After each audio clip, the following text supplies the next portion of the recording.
Hello बच्चों, good morning. I hope आप सभी अच्छे होंगे। तो आज का ये जो वीडियो है ये chapter 2 11th class state board का चैप्टर 2 मैथमेटिकल मेथड। तो ये हैशटैग नंबर 2 वीडियो है। इसके पहले वाले वीडियो में हमने फिजिकल क्वांटिटी के type, scalar physical quantity, vector physical quantity, vector क्या होता है, वेक्टर से related terminology, zero vector, unit vector, resultant vector, equal vectors, position vectors, ये बहुत सारी टर्मिनोलॉजी हमने देखे थे। ठीक है, आज हम बात करेंगे एडिशन ऑफ वेक्टर्स की। ये अपना लेक्चर नंबर 2 है, चैप्टर नंबर 2 का। ठीक है, तो एडिशन ऑफ वेक्टर, तो एडिशन करना वेक्टर्स का मतलब क्या करना, तो रिजल्टेंट वेक्टर निकालना। Okay, addition of vector means to finding, क्या फाइंडिंग करना, to finding the resultant vector. Finding कौन सा वेक्टर, रिजल्टेंट वेक्टर किसका, तो ऑफ 2 और मोर वेक्टर का, 2 और मोर वेक्टर या गिवन वेक्टर्स का, resultant vector of given vectors. तो आपके पास जो गिवन वेक्टर्स दिए रहेंगे उनका रिजल्टेंट वेक्टर फाइंड करना मतलब एडिशन ऑफ वेक्टर। समझ में आ गया। एडिशन ऑफ वेक्टर यानी क्या होता है, means to finding resultant vector of a given vector. ठीक है, मान लो आपके पास जैसे कि फोर्स एक वेक्टर क्वांटिटी बराबर है, तो एक पत्थर है या कोई ऑब्जेक्ट होगा, इस ऑब्जेक्ट पे फोर्स लग रहे हैं। तो इस ऑब्जेक्ट पे एक फोर्स लग रहा है F1, हाँ F1 वेक्टर लग रहा है, F1 वेक्टर जो कितना न्यूटन है, तो मान लो ये 5 न्यूटन है। और दूसरा इसी ऑब्जेक्ट पे फोर्स लग रहा है F2 का वेक्टर, F2, तो ये कितना वेक्टर है, कितना न्यूटन है, तो मान लो 3 न्यूटन फोर्स है। तो ये मान लो 2 न्यूटन फोर्स है। ठीक है, तो बताओ इस ऑब्जेक्ट के ऊपर इस पॉइंट पे आप कितने फोर्स लगा रहे हो, 2 फोर्स लगा रहे हो, एक F1 जो 5 न्यूटन है, दूसरा F2 का वेक्टर 2 न्यूटन है। तो बताओ इस पे रिजल्टेंट फोर्स कितना लगा, तो आप डायरेक्ट बोल सकते हो कि सर इसमें रिजल्टेंट फोर्स 7 न्यूटन लगा। यहाँ पे रिजल्टेंट फोर्स कितना लगा, 7 न्यूटन। तो यहाँ पे देखो 2 वेक्टर जो है एक ही पॉइंट पे सेम डायरेक्शन में लग रहे। तो जब 2 वेक्टर एक ही पॉइंट पे सेम डायरेक्शन में होंगे तो तब उन 2 वेक्टर का हम एडिशन करेंगे। बोले तो F vector equal to F1 का वेक्टर प्लस F2 का वेक्टर। ठीक है, तो रिजल्टेंट फोर्स की डायरेक्शन किधर रहेगी, तो रिजल्टेंट फोर्स की डायरेक्शन 5 न्यूटन जो फोर्स लग रहा है उस डायरेक्शन में रिजल्टेंट फोर्स रहेगा। मतलब दोनों वेक्टर सेम डायरेक्शन में रहेंगे, तो दोनों वेक्टर के सेम डायरेक्शन में ये रिजल्टेंट फोर्स रहेगा। और कितना न्यूटन रहेगा, तो ये 5 न्यूटन प्लस 2 न्यूटन बोले तो 7 न्यूटन रहेगा। तो रिजल्टेंट फोर्स जो रहेगा वो 7 न्यूटन रहेगा। ओके, तो रिजल्टेंट यानी इन 2 फोर्स का जो रिजल्टेंट फोर्स है वो कितना न्यूटन है, 7 न्यूटन। तो रिजल्टेंट मीन्स हम एडिशन ही तो कर रहे हैं। ओके, तो 2 वेक्टर जब सेम डायरेक्शन में होते हैं तो हम उनको डायरेक्ट ऐड कर सकते हैं। ये बात तो क्लियर हो गया। तो वेंट और बता रहा हूँ, अब बताओ इस पॉइंट पे 5 न्यूटन फोर्स इस डायरेक्शन में लग रहा है, ये हो गया आपका F1 का वेक्टर। ठीक है, केस नंबर 2 क्या हो सकता है, और एक फोर्स लग रहा है 2 न्यूटन इस डायरेक्शन में, F2 कितना लग रहा है, 2 न्यूटन, F2 का वेक्टर। अब बताओ 2 वेक्टर की डायरेक्शन डिफरेंट है, तो रिजल्टेंट फोर्स क्या रहेगा, तो रिजल्टेंट फोर्स रहेगा F वेक्टर। तो इस समय क्या करोगे, 2 वेक्टर अपोजिट डायरेक्शन में, मतलब कोई एक पॉइंट है, इस पॉइंट पे 5 न्यूटन फोर्स उस तरफ लग रहा है, 2 न्यूटन फोर्स इस तरफ लग रहा है, तो इस पॉइंट पे रिजल्टेंट फोर्स कितना लगेगा, तो आप बोलोगे सर इस पॉइंट पे रिजल्टेंट फोर्स 3 न्यूटन लगेगा, क्योंकि 2 वेक्टर्स अपोजिट डायरेक्शन में। तो जब 2 वेक्टर अपोजिट डायरेक्शन में होते हैं तो उनका सब्सट्रैक्शन करते हैं, और सब्सट्रैक्शन भी एक प्रकार का एडिशन ही है, याद रखना। हम बोलते हैं ना 5 सब्सट्रैक्ट 2, 5 में से 2 को सब्सट्रैक्ट कर रहे हैं, इसको हम ऐसा लिख सकते हैं 5 प्लस -2। तो सब्सट्रैक्शन भी एक प्रकार का एडिशन ही है। तो सब्सट्रैक्शन एक प्रकार का एडिशन ही, कंफ्यूज मत होना। तो 2 वेक्टर जब अपोजिट डायरेक्शन में होते हैं तब रिजल्टेंट फोर्स F1 का वेक्टर माइनस F2 का वेक्टर, बोले तो 5 न्यूटन माइनस 2 न्यूटन कितना होगा, 3 न्यूटन। तो रिजल्टेंट फोर्स कितना रहेगा, 3 न्यूटन। और इसकी डायरेक्शन किधर रहेगी, तो along 5 Newton. Okay, and its direction, इसकी जो डायरेक्शन रहेगी, इस डायरेक्शन कहाँ रहेगी, अलॉन्ग 5 न्यूटन। 5 न्यूटन वाले फोर्स की तरफ रहेगी, बोले तो अलॉन्ग F1 के वेक्टर की तरफ रहेगी। जो बड़ा रहेगा उधर उसकी डायरेक्शन रहेगी। मतलब रिजल्टेंट फोर्स कितना रहेगा, 3 न्यूटन फोर्स रहेगा, इतना रिजल्टेंट ये आपका 3 न्यूटन रहेगा ये F। तो आई होप आप लोगों को समझा होगा, ठीक है। तो जब दो वेक्टर सेम डायरेक्शन में होते हैं या अपोजिट डायरेक्शन में होते हैं तो उनका हम एडिशन करते हैं, ठीक है। तो जब अपोजिट डायरेक्शन में रहेंगे तो सब्ट्रैक्शन करेंगे और सेम डायरेक्शन में रहे तो क्या करोगे, एडिशन करोगे। तो मैंने बोला कि व्हेन टू वेक्टर्स, जब दो vectors when two vectors are in, कैसे डायरेक्शन में रहेंगे, सेम डायरेक्शन में रहेंगे, सेम डायरेक्शन में रहेंगे, देन दे आर एडेड, उनको हम क्या करेंगे, ऐड करेंगे, दे आर एडेड, ओके। और व्हेन जब two vectors are in opposite direction, कैसे डायरेक्शन में रहेंगे, अपोजिट डायरेक्शन में रहेंगे, then they are subtracted.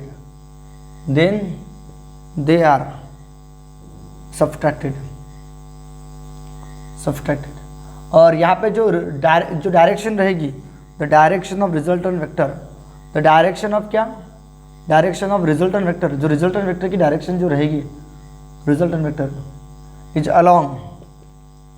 Along a larger vector, larger vector के अलोंग रहेगी, ये बात याद रखना।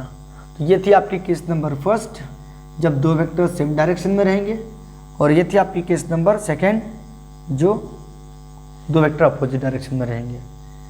याद रहेगा सबको। तो एडिशन करना है ना, रिजल्टेंट फाइंड करना। तो जब दो वेक्टर सेम डायरेक्शन में रहेंगे तो हम डायरेक्ट ऐड करेंगे, और दो वेक्टर जब अपोजिट डायरेक्शन में रहेंगे तो हम क्या करेंगे, सब्ट्रैक्शन करेंगे, ठीक है। और उसकी डायरेक्शन क्या रहेगी, अलोंग, बड़े वाले वेक्टर के अलोंग रहेंगी। क्लियर हो गया। अब बताओ, हो सकता है कि दो वेक्टर सेम डायरेक्शन में ना हो, ठीक है। किसी पॉइंट पे जब दो फोर्स लग रहे हैं, अब ये फोर्स से रिलेटेड, यहाँ पे ये जरूरी नहीं है कि फोर्स ही होगा, वेलोसिटी भी हो सकती है, डिस्प्लेसमेंट भी हो सकता है, तो कुछ भी हो सकता है। वेक्टर क्वांटिटी के टाइप बहुत सारे, फोर्स है, वेलोसिटी है, डिस्प्लेसमेंट है, एक्सेलरेशन। अब मैं इसको फोर्स, इस पॉइंट पे फोर्स लग रहा है, हो सकता है कि वेलोसिटी इस पॉइंट पे किसी बॉडी की वेलोसिटी इस तरफ 2 मीटर पर सेकंड से होगी, और फिर 2 मीटर पर सेकंड से हो सकती है। तो ये वेक्टर वेलोसिटी भी हो सकता है, फोर्स भी हो सकता है, एक्सेलरेशन भी हो सकता है, या डिस्प्लेसमेंट भी हो सकता है। ये बात आप लोगों को अच्छे से याद रखना है, ठीक है। तो triangle law of vector addition, अब ये triangle law of vector addition कब यूज़ करते हैं, तो जब दो वेक्टर सेम डायरेक्शन में नहीं होंगे। मान लो किसी पॉइंट पे, ठीक है, ये पॉइंट है, ठीक है, इस पॉइंट पे दो वेक्टर लग रहे हैं।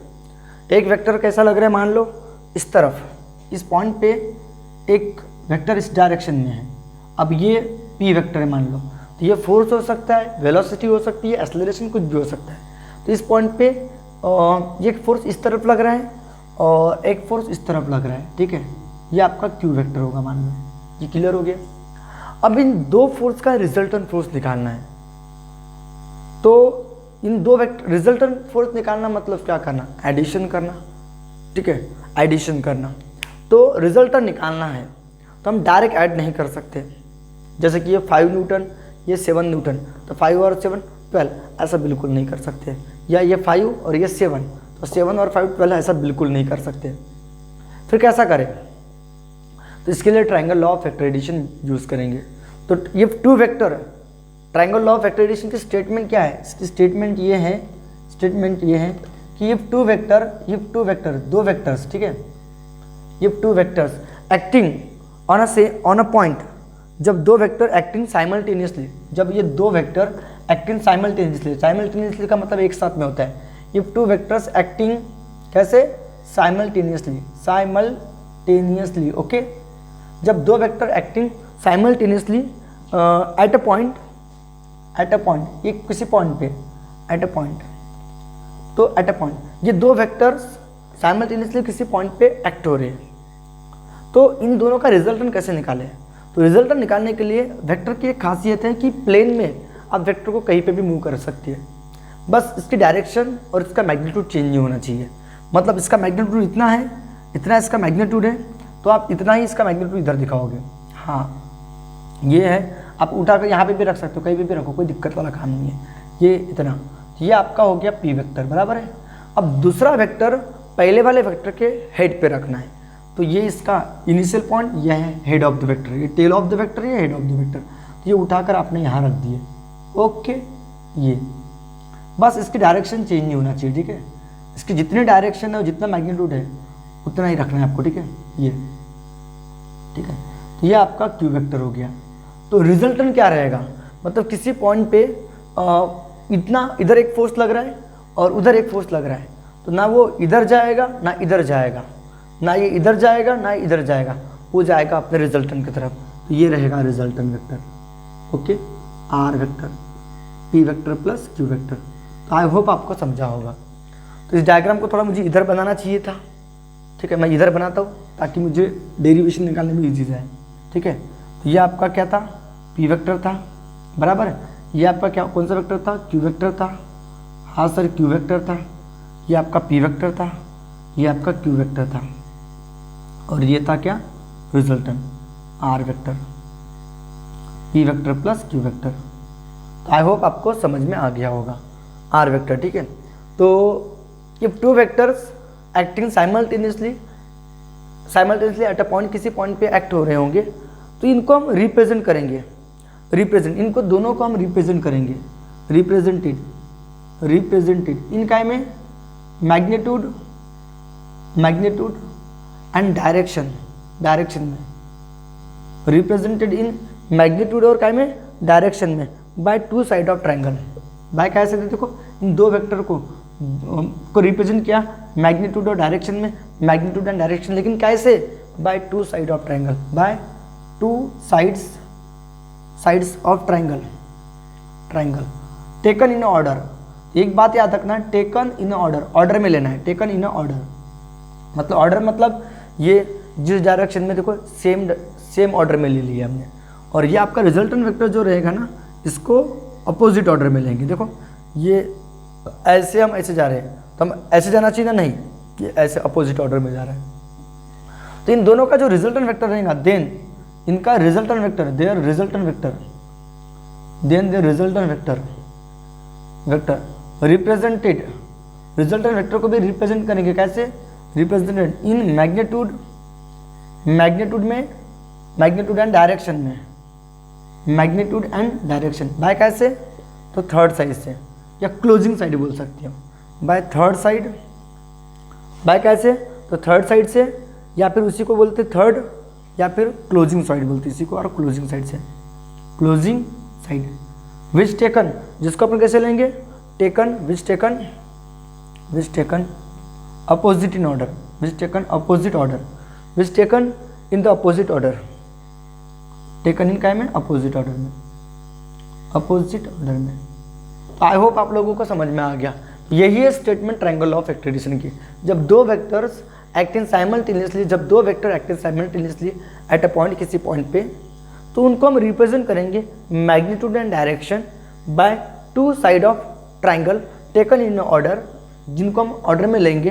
तब इन दोनों का जो रिजल्टेंट वेक्टर होगा उसको भी रिप्रेजेंट करेंगे मैग्नीट्यूड एंड डायरेक्शन बाय कैसे, थर्ड या क्लोजिंग साइड से, विच टेकन इन अपोजिट ऑर्डर, जिसको हम अपोजिट ऑर्डर में लेंगे, सेम ऑर्डर में नहीं लेंगे। ओके, समझ में आ गया। इसका मतलब आर वेक्टर, ये P vector and Q vector are two given vector. अगर दो गिवन वेक्टर है, two given vector, then their resultant vector क्या होगा, रिजल्टेंट वेक्टर ये क्या होगा, R vector equal to P vector plus क्या होगा, क्यू वेक्टर होगा। आई होप आपको समझा होगा। लेकिन सवाल उठता है कि रिजल्टेंट वेक्टर की डायरेक्शन क्या होगी। तो इस रिजल्टेंट वेक्टर की डायरेक्शन होगी ये, जिसको हम अल्फा बोलेंगे। तो अल्फा जो डायरेक्शन ऑफ रिजल्टेंट वेक्टर, ये एंगल जो है यही है, यही रिप्रेजेंट करेगा। किसको रिप्रेजेंट करेगा, तो direction of P vector and Q vector, P vector और क्यू वेक्टर के डायरेक्शन को रिप्रेजेंट करेगा। ये बात क्लियर होगी। पी वेक्टर और क्यू वेक्टर के डायरेक्शन को रिप्रेजेंट करेगा भाई, पी वेक्टर और क्यू वेक्टर के डायरेक्शन को रिप्रेजेंट करेगा, ठीक है। ये सॉरी, पी वेक्टर और क्यू वेक्टर के रिजल्टेंट वेक्टर के डायरेक्शन को रिप्रेजेंट करेगा। तो ये जो अल्फा है ना, ये रिजल्टेंट वेक्टर के डायरेक्शन को रिप्रेजेंट कर रहे हैं। और रिजल्टेंट वेक्टर का मैग्नीट्यूड जो है ये है आर। तो इसका मैग्नीट्यूड हम कितना निकलेगा, हमको निकालना है। अब मैग्नीट्यूड बोला तो समझ जाओ, ये अगर 7 होगा, ये अगर 5 होगा, तो ये 12 नहीं होगा। नहीं तो बस बोलोगे सर ये 7 और ये 5, ये 12 होगा। नहीं, वो कब होता, जब ये दो वेक्टर सेम डायरेक्शन में होंगे।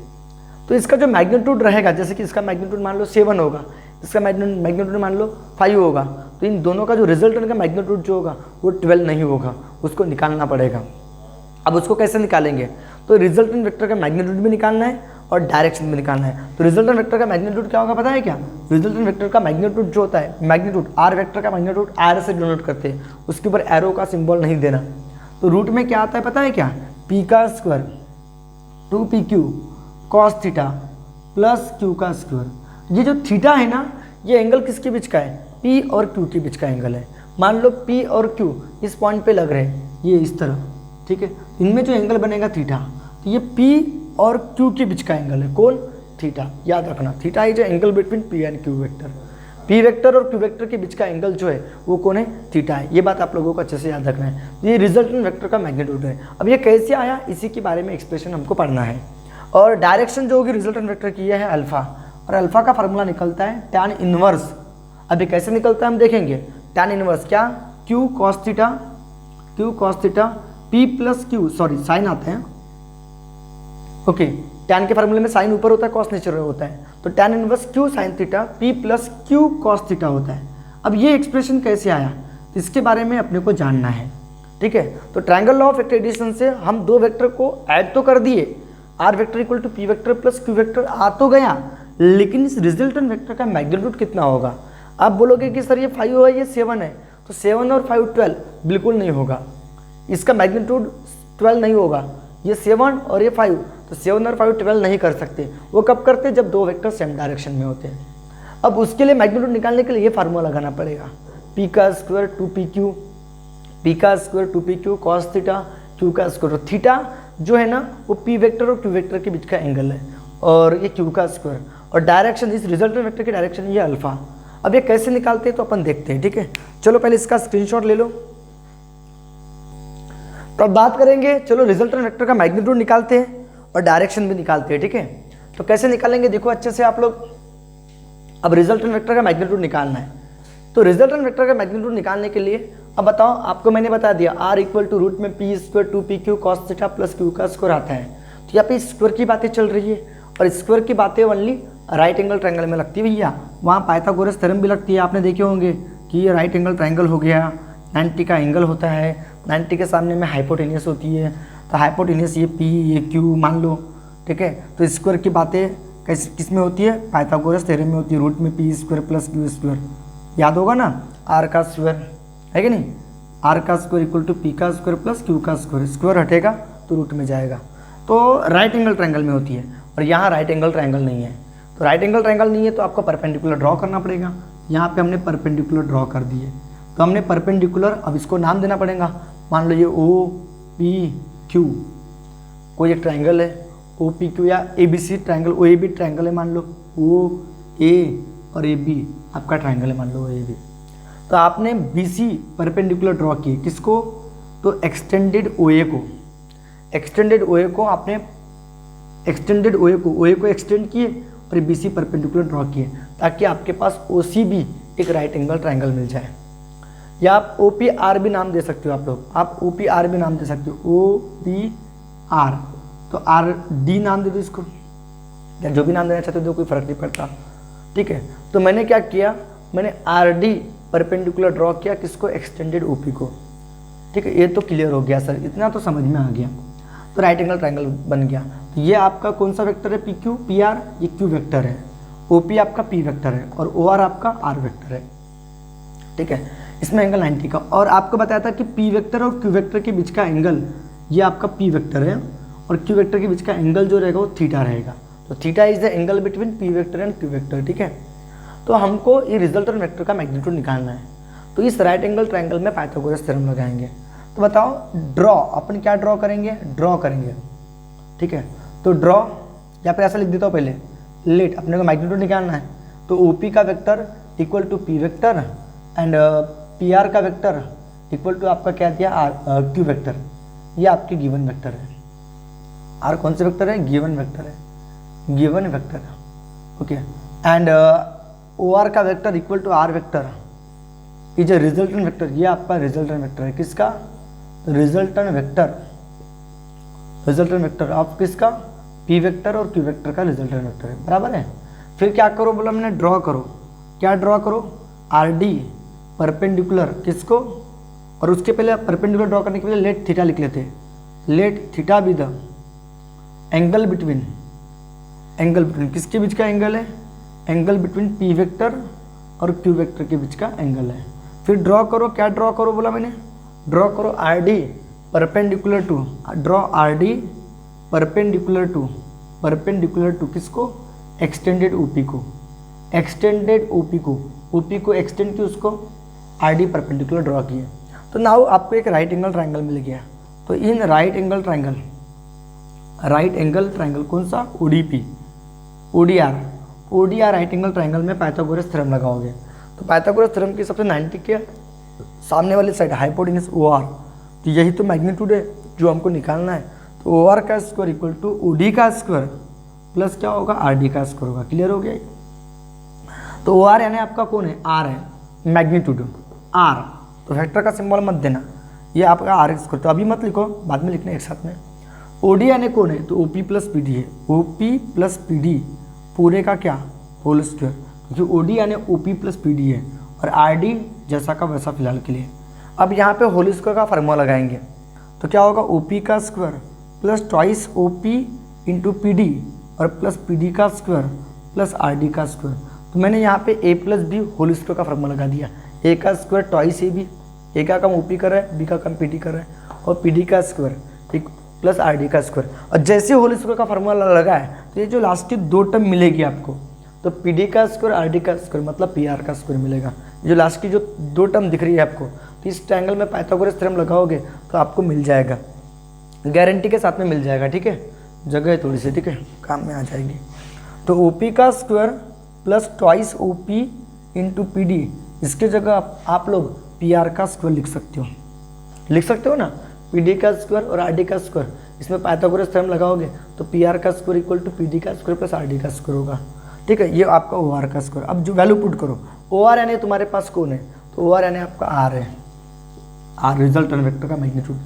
OP यानी कौन है, तो P है, मैग्नीट्यूड में वेक्टर का सिंबल नहीं आता। ठीक है, 2 प्लस ट्वाइस OP यानी कौन है, P है। और ये PD का प्रॉब्लम है, PD कैसे निकालोगे, तो PD एडजेसेंट है, एडजेसेंट, और एडजेसेंट आती है कॉस में।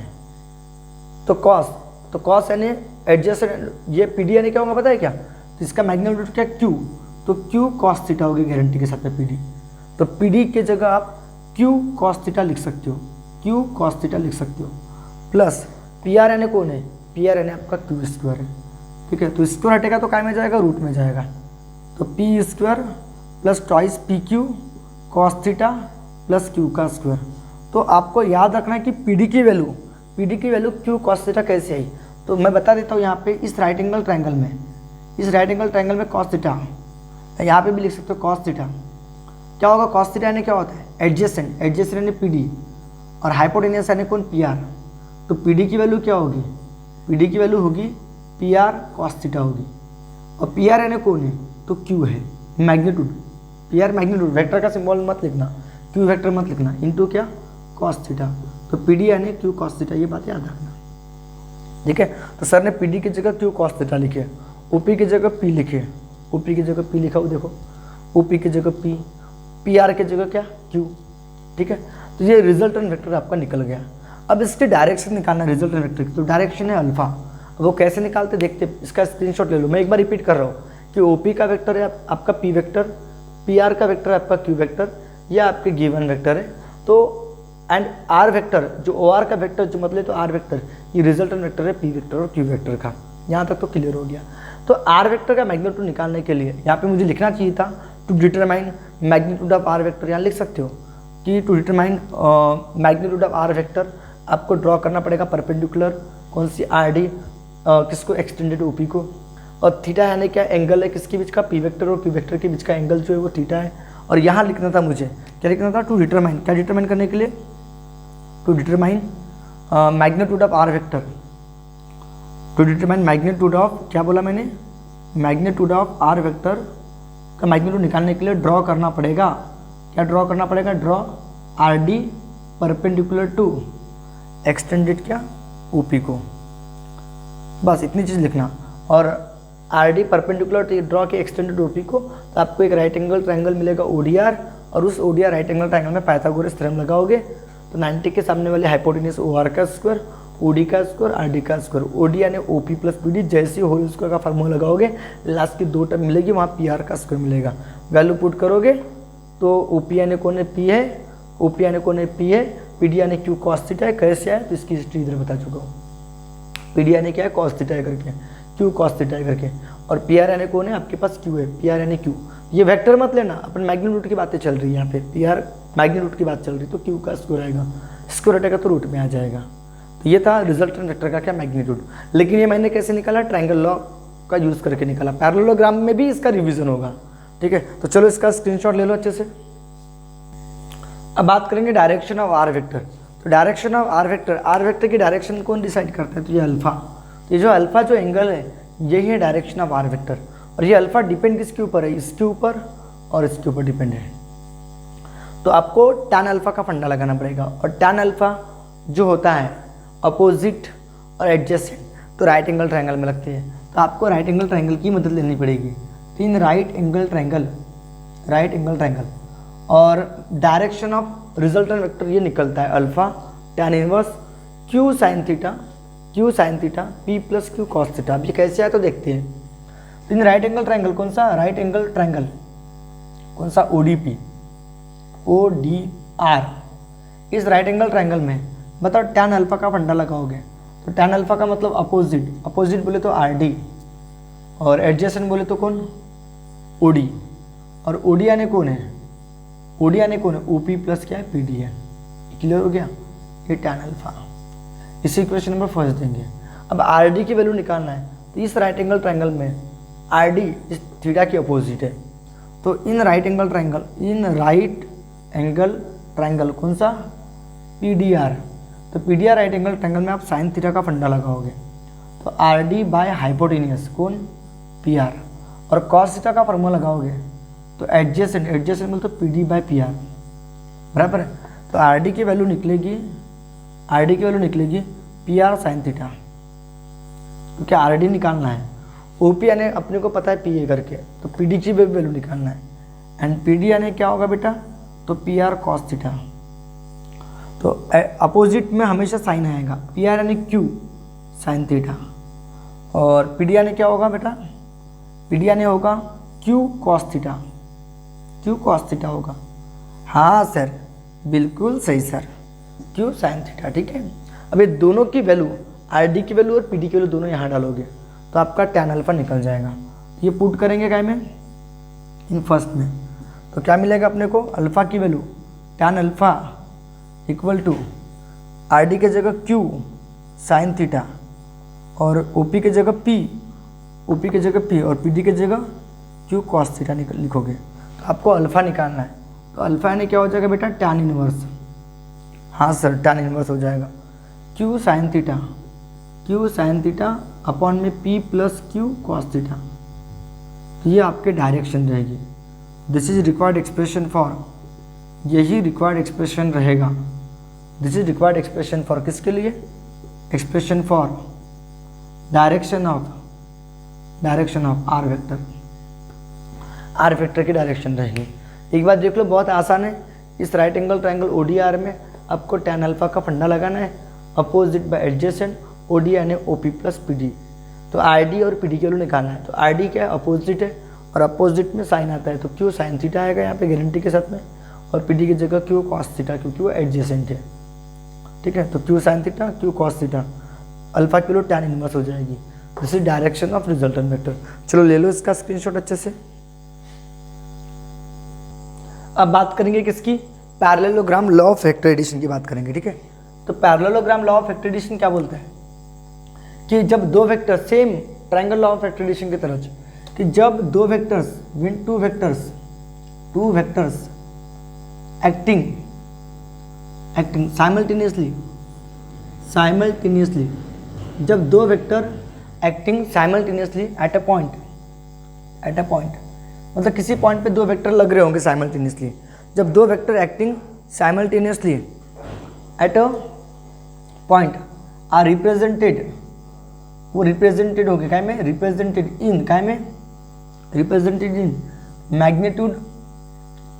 Magnitude and direction direction, direction by कैसे, तो adjacent side of parallelogram, adjacent side of क्या, पैरेललोग्राम, एडजेसेंट साइड ऑफ क्या, पैरेललोग्राम, ठीक है। देन देयर, तब उनका, देन देयर रिजल्टेंट वेक्टर, तब उनका रिजल्टेंट वेक्टर भी, resultant vector are represented in magnitude, magnitude and क्या, डायरेक्शन में, डायरेक्शन बाय कैसे, तो डायगोनल ऑफ पैरेललोग्राम, बाय कैसे, तो डायगोनल ऑफ क्या, पैरेललोग्राम, पैरेललोग्राम, ठीक है, ओके। बाय कैसे, तो डायगोनल ऑफ क्या, parallelogram starting from passing through same point. हाँ, डायगोनल ऑफ पैरेललोग्राम बस लिख लेंगे कि व्हेन दो vectors acting simultaneously at a point, जब दो वेक्टर एक्टिंग साइमल्टेनियसली, मतलब एक पॉइंट पे ये एक वेक्टर लग रहा है पी वेक्टर, और उसी पॉइंट पे दूसरा वेक्टर लग रहा है क्यू, ठीक है। तो when two vectors acting at a point represent in magnitude and direction bye adjacent side of parallelogram, तो यहाँ पे आप लोगों को एक पैरेललोग्राम बनाना पड़ेगा इस तरह से, ये, ठीक है। तो पैरेललोग्राम इसका नाम है OPRQ, ठीक है, ये OPRQ आपका पैरेललोग्राम हो गया, ठीक है। तो मैंने बोला आपको, क्या बोला आपको, कि P vector and Q vector ये दो वेक्टर्स हो गए, साइमल्टेनियसली किसी पॉइंट पे एक्ट हो रहे, represent in magnitude and direction bye adjacent side of parallelogram, ये है एडजेसेंट साइड ऑफ पैरेललोग्राम। तब इन दोनों का रिजल्टेंट वेक्टर को भी रिप्रेजेंट करेंगे, represented, resultant vector represent in magnitude and direction by कैसे, तो डायगोनल ऑफ पैरेललोग्राम, ये है डायगोनल ऑफ पैरेललोग्राम, तो ये इन दोनों के रिजल्टेंट वेक्टर कहलाएगा, ओके। और दो वेक्टर के बीच का एंगल, पी वेक्टर और क्यू वेक्टर के बीच का एंगल है वो थीटा, तो ये है एंगल थीटा, और आर वेक्टर की जो डायरेक्शन होगी वो होगी अल्फा, अभी मैंने आपको बता दिया ये अल्फा होगा करके।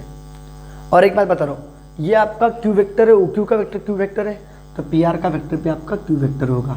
और आपको पता है इस रिजल्टेंट वेक्टर का मैग्नीट्यूड कैसे निकालते हैं, तो लिख लेते हैं यहाँ पे, अगर इफ ओ पी का vector equal to P vector, बस यहाँ पे थोड़ा चेंज रहेगा, ओ क्यू का vector equal to Q vector, are two given vector, दो गिवन वेक्टर है, गिवन वेक्टर, तो then their resultant vector, then their resultant vector, resultant vector क्या होगा बताओ, आर वेक्टर इक्वल टू मतलब पी वेक्टर प्लस क्या होगा, क्यू वेक्टर, बोले तो ओ पी का वेक्टर प्लस ओ क्यू का वेक्टर, ठीक है, बोले तो ओ आर का वेक्टर है, तो आर वेक्टर इक्वल टू क्या होगा बताओ, पी वेक्टर प्लस क्या होगा, क्यू वेक्टर।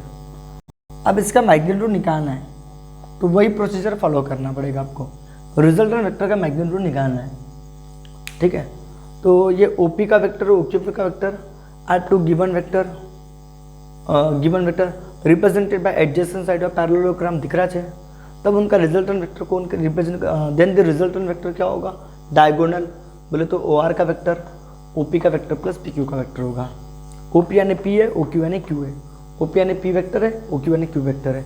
अब इस रिजल्टेंट वेक्टर का मैग्नीट्यूड कैसे निकाले, तो वही प्रोसीजर, यहाँ से परपेंडिकुलर ड्रॉ करेंगे R D extended O P को, तो कैसे निकालते, फिर से रिवीजन हो जाएगा आपका, ठीक है, अच्छे से।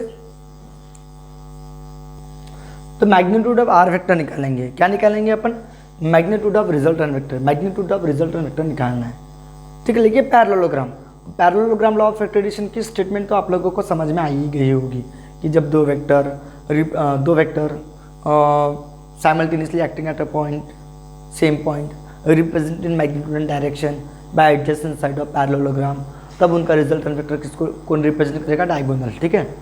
अब बताओ रिजल्टेंट वेक्टर का मैग्नीट्यूड निकालना है, तो मैग्नीट्यूड निकालने के लिए आपको क्या करना पड़ेगा, ड्रॉ करना पड़ेगा, तो टू डिटरमाइन, क्या डिटरमाइन करने के लिए, टू डिटरमाइन मैग्नीट्यूड ऑफ क्या, आर वेक्टर, आपको ड्रॉ करना पड़ेगा, वही procedure, draw R D perpendicular, ये आपका क्यू वेक्टर है, ये क्यू वेक्टर तो ये भी क्यू वेक्टर, ठीक है, क्योंकि ये पैरेललोग्राम है, और पैरेललोग्राम में क्या होता है, अपोजिट साइड इक्वल होती है, ठीक है, इसलिए ये क्यू वेक्टर होगा तो ये क्यू वेक्टर होगा, ठीक है। तो ये आर डी परपेंडिकुलर ड्रॉ कर दिया एक्सटेंडेड पी डी को, और ये एंगल थीटा, तो ये भी एंगल क्या होगा, थीटा होगा। ये दो लाइन पैरेलल रही, ये ट्रांसवर्सल, तो ये एंगल इक्वल होते हैं। ये थीटा तो ये भी थीटा, ठीक है, तो ये थीटा तो ये भी थीटा होगा। ओके, तो क्या ड्रॉ करो बोला, R D perpendicular to extended किसको, एक्सटेंडेड ओपी को, ठीक है, एक्सटेंडेड ओपी को हमने परपेंडिकुलर ड्रॉ कर दिया। तो now in right angle triangle वही प्रोसीजर, इन राइट एंगल क्या ट्रायंगल, कौन सा, O D R, O D R, O D R right angle triangle में 90 के सामने वाले कौन है, ओ आर है। तो ओ आर का square equal to O D का स्क्वायर प्लस क्या, आर डी का स्क्वायर होगा। वही प्रोसीजर फॉलो करना है बेटा, कुछ भी दम नहीं है। तो ओ आर यानी ओ आर का square equal to O D यानी क्या है, O P plus P D पूरे का होल स्क्वायर, ये आर डी का स्क्वायर, ओ आर का स्क्वायर जैसा का वैसा, ठीक है। यहाँ होल स्क्वायर का फार्मूला लगाएंगे, ओ पी का square twice O P into P D plus P D का स्क्वायर, और ये आर डी का स्क्वायर जैसा का वैसा। तो लास्ट में के दो में जैसे इसमें होल स्क्वायर का फार्मूला लगाएंगे, लास्ट के दो टर्म पी डी और आर डी के स्क्वायर के जगह पी आर का स्क्वायर आ जाएगा।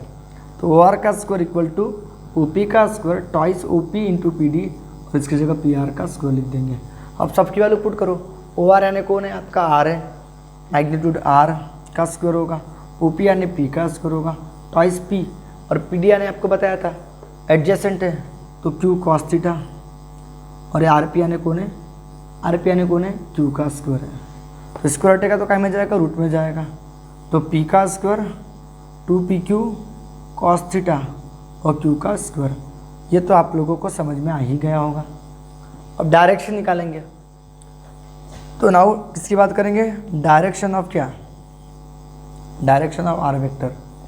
तो आर वेक्टर की डायरेक्शन कैसे निकालोगे, तो टैन का फंडा लगाकर शॉर्टकट मारो अभी, तो टैन अल्फा, तो tan alpha direction of R vector, तो इन ट्राइंगल लिख लेना, in triangle, in right angle triangle, right angle क्या ट्राइंगल, कौन सा, ओ डी आर। तो टैन अल्फा का फॉर्मूला लगाओगे, टैन अल्फा यानी क्या होता है, अपोजिट, अपोजिट कौन है, आर डी, एडजेसेंट कौन है, ओ डी, और आर डी जैसा का वैसा, ओ डी यानी कौन है, ओ पी प्लस क्या है, पी डी है, बराबर है। तो आर डी क्या अपोजिट है इस राइट एंगल ट्राइंगल, तो अपोजिट है तो क्यू साइन थीटा, तो अल्फा की वैल्यू क्या हो जाएगी, टैन इनवर्स आर डी यानी क्या, तो क्यू साइन थीटा, और ओ पी यानी क्या, तो पी, ओ पी यानी क्या है, पी है, और पी डी यानी क्या है, क्यू कॉस थीटा, बराबर है। ओके, तो this is required expression for direction of R vector, this is magnitude of R vector and this is direction of R vector. तो दोनों फार्मूले आप लोगों को अच्छे से याद रखना है। फिर इसके स्पेशल केसेस है, स्पेशल केसेस यानी पी वेक्टर और क्यू वेक्टर के बीच का एंगल कितना है, थीटा है। तो मान लो इसका पहले स्क्रीनशॉट ले लो, आप लोग ले लिए स्क्रीनशॉट। हाँ, तो magnitude of R vector R equal to आपको पता ही है, यह निकल गया, और डायरेक्शन ऑफ आर वेक्टर ये निकला है। तो इसके कुछ स्पेशल केसेस हैं। स्पेशल केस क्या है, स्पेशल केसेस, तो पहली केस क्या है कि अगर ये P vector and Q vector are in same direction, are in same direction, तो आपको पता है सेम डायरेक्शन में हम डायरेक्ट ऐड कर रहे हैं, पी अगर 5 होगा, क्यू अगर 7 होगा, तो 5 और 7 12 होगा। तो सच में होता है कि ऐसा चेक करते हैं, तो पी और क्यू सेम डायरेक्शन में होंगे, तो सेम डायरेक्शन में होंगे तो आर की value P plus Q direct हो जाएगी, डायरेक्ट, ठीक है। ऐसा दुनिया भर का कंसेप्ट लगाना नहीं पड़ेगा, सच में होता है कि चेक करते हैं। तो पी वेक्टर और क्यू वेक्टर सेम डायरेक्शन में रहेंगे, दैट इज थीटा की वैल्यू क्या रहेगी, 0 डिग्री रहेगी, यानी कॉस थीटा कितना रहेगा बेटा, तो कॉस 0 की वैल्यू, कॉस थीटा क्या होगा, कॉस 0, और कॉस 0 की वैल्यू कितनी हो जाती है, 1 हो जाती है। तब रिजल्टेंट वेक्टर क्या होगा, देन रिजल्टेंट वेक्टर क्या होगा, आर, तो रूट में क्या होगा, पी का square plus twice P Q cos theta की वैल्यू 1, और क्यू का स्क्वायर कॉस थीटा की वैल्यू 1। ये आपका फार्मूला बन जाएगा किसका, रूट में पी प्लस क्यू पूरे का होल स्क्वायर का, तो स्क्वायर से रूट कैंसर, तो देखो आर की value P plus 2, direct addition हो रहा है, देखो। ओके, अगर दो वेक्टर परपेंडिकुलर रहेंगे तो ये पी वेक्टर और क्यू वेक्टर दोनों परपेंडिकुलर, ये 4 ये 3, ये 5 निकलेगा गारंटी के साथ में, पाइथागोरस थ्योरम जब लगाओगे तो रूट में 4 का स्क्वायर, रूट में 4 का स्क्वायर प्लस 3 का स्क्वायर आएगा, तो 16 और 9 25, 25 का स्क्वायर रूट कितना होगा, 5, ये 5 रहेगा। तो सच में मतलब अगर दो वेक्टर परपेंडिकुलर रहेंगे तो रिजल्टेंट वेक्टर क्या होगा, तो R equal to P square plus Q square होना चाहिए, R square equal to P और क्यू, तो आर के रूट में P square plus Q square होना चाहिए। चलो देखते हैं आता है क्या। तो तो देखो अगर पी वेक्टर और क्यू वेक्टर कैसे are perpendicular to each other, नहीं अपोजिट डायरेक्शन की पहले बात कर लेते हैं। आर इन अपोजिट डायरेक्शन, अगर अपोजिट डायरेक्शन का मतलब समझता है कि अपोजिट डायरेक्शन, जब दो वेक्टर अपोजिट डायरेक्शन में होता है तो उनका मैग्नीट्यूड क्या होता है, दो वेक्टर का सब्सट्रैक्शन होता है, बराबर है। तो चलो देखते हो आता है क्या। तो अपोजिट डायरेक्शन में तो दैट इज थीटा की वैल्यू कितनी रहेगी, 180 डिग्री रहेगी, 180 यानी तो देन एंड कॉस थीटा जो रहेगा तो कॉस 180, और कॉस 180 की वैल्यू होती है -1, याद रखना -1 होती है। तो तब रिजल्टेंट वेक्टर क्या होगा, तब आर यानी क्या होगा, रूट में पी का square plus 2pq, cos theta की जगह -1 लिखोगे और प्लस क्यू का स्क्वायर, ये बन गया रूट में p माइनस क्यू पूरे का होल स्क्वायर का फार्मूला, क्योंकि प्लस माइनस माइनस होगा तो माइनस का होल स्क्वायर बनेगा, इसकी वजह से रूट कैंसिल। तो देखोगे आप लोग आर की वैल्यू क्या हो रही है, p माइनस क्यू हो रही है, p माइनस क्यू। अगर बताओ इफ आर वेक्टर, ये p स्पेशल केस कौन सी, थर्ड नंबर की केस, ये तो केस नंबर 2 थी। अगर if p vector and q vector are perpendicular, अगर परपेंडिकुलर रहेंगे दैट इज क्या होगी, थीटा की वैल्यू 90 डिग्री होगी और कॉस 90 क्या रहेगा उस समय, कॉस थीटा ने कॉस 90 और कॉस 90 की वैल्यू क्या होगी, 0 होगी, कॉस 90। तब आपका रिजल्टेंट वेक्टर क्या होगा, तो देन आर इक्वल टू क्या होगा, P square plus 2pq cos theta, तो 2pq इंटू 0 होगा और प्लस क्यू का स्क्वायर होगा। तो आपका आंसर आएगा रूट में P square plus Q square, क्योंकि ये पूरा 0 हो जाएगा। देखो इस तरह से ये स्पेशल केस है, याद रखना। तो आई होप आपको समझ में आ गया होगा। तो ट्रायंगल लॉ ऑफ फैक्टराइजेशन और पैरेललोग्राम लॉ ऑफ फैक्टराइजेशन दोनों आप लोगों को अच्छे से समझ में आ गए होंगे, ठीक है। तो अब बात करेंगे addition of more than 2 vectors graphically, मतलब मोर देन 2 वेक्टर को हमको ग्राफिकली क्या करना है, ऐड करना है। इसके पहले हमने क्या देखे, addition of 2 vector by triangle law of factorization या पैरेललोग्राम लॉ ऑफ फैक्टराइजेशन। जब दो वेक्टर सेम डायरेक्शन में नहीं होते, अपोजिट डायरेक्शन में नहीं होते, तब दो वेक्टर को हम ऐड करते हैं, दो वेक्टर का रिजल्टेंट फाइंड करते हैं। तो कैसे फाइंड करते हैं, ट्रायंगल लॉ ऑफ फैक्टराइजेशन, मतलब वो जो दो वेक्टर होंगे वो इंक्लाइनेड होगी कुछ ना कुछ एंगल से।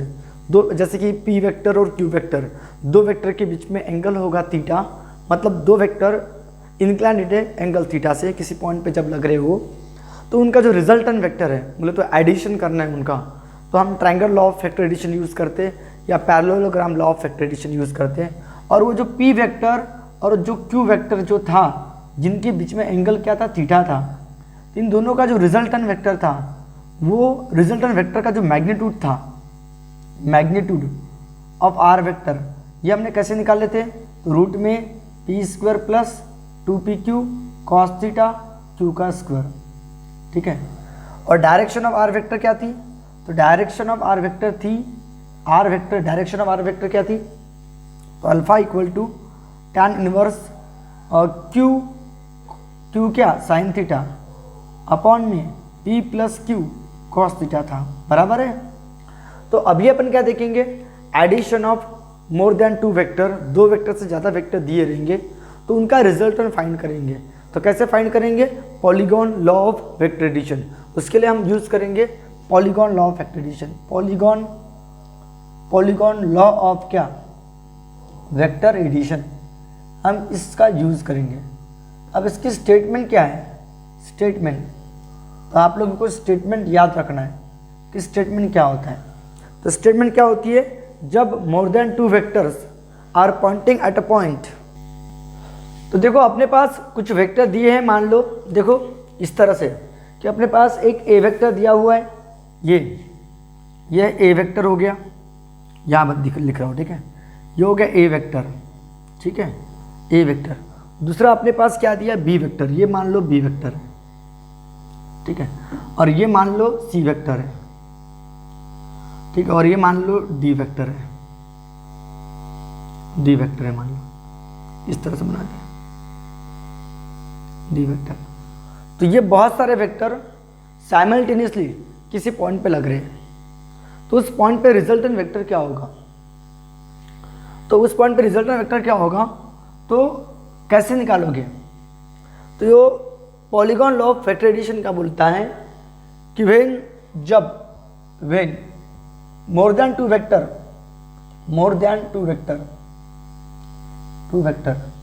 एक्टिंग साइमल्टेनियसली, कैसे एक्ट होगे? तो साइमल्टेनियसली एक्ट होगे, एक्टिंग साइमल्टेनियसली, एक्टिंग कैसे? एक्टिंग साइमल्टेनियसली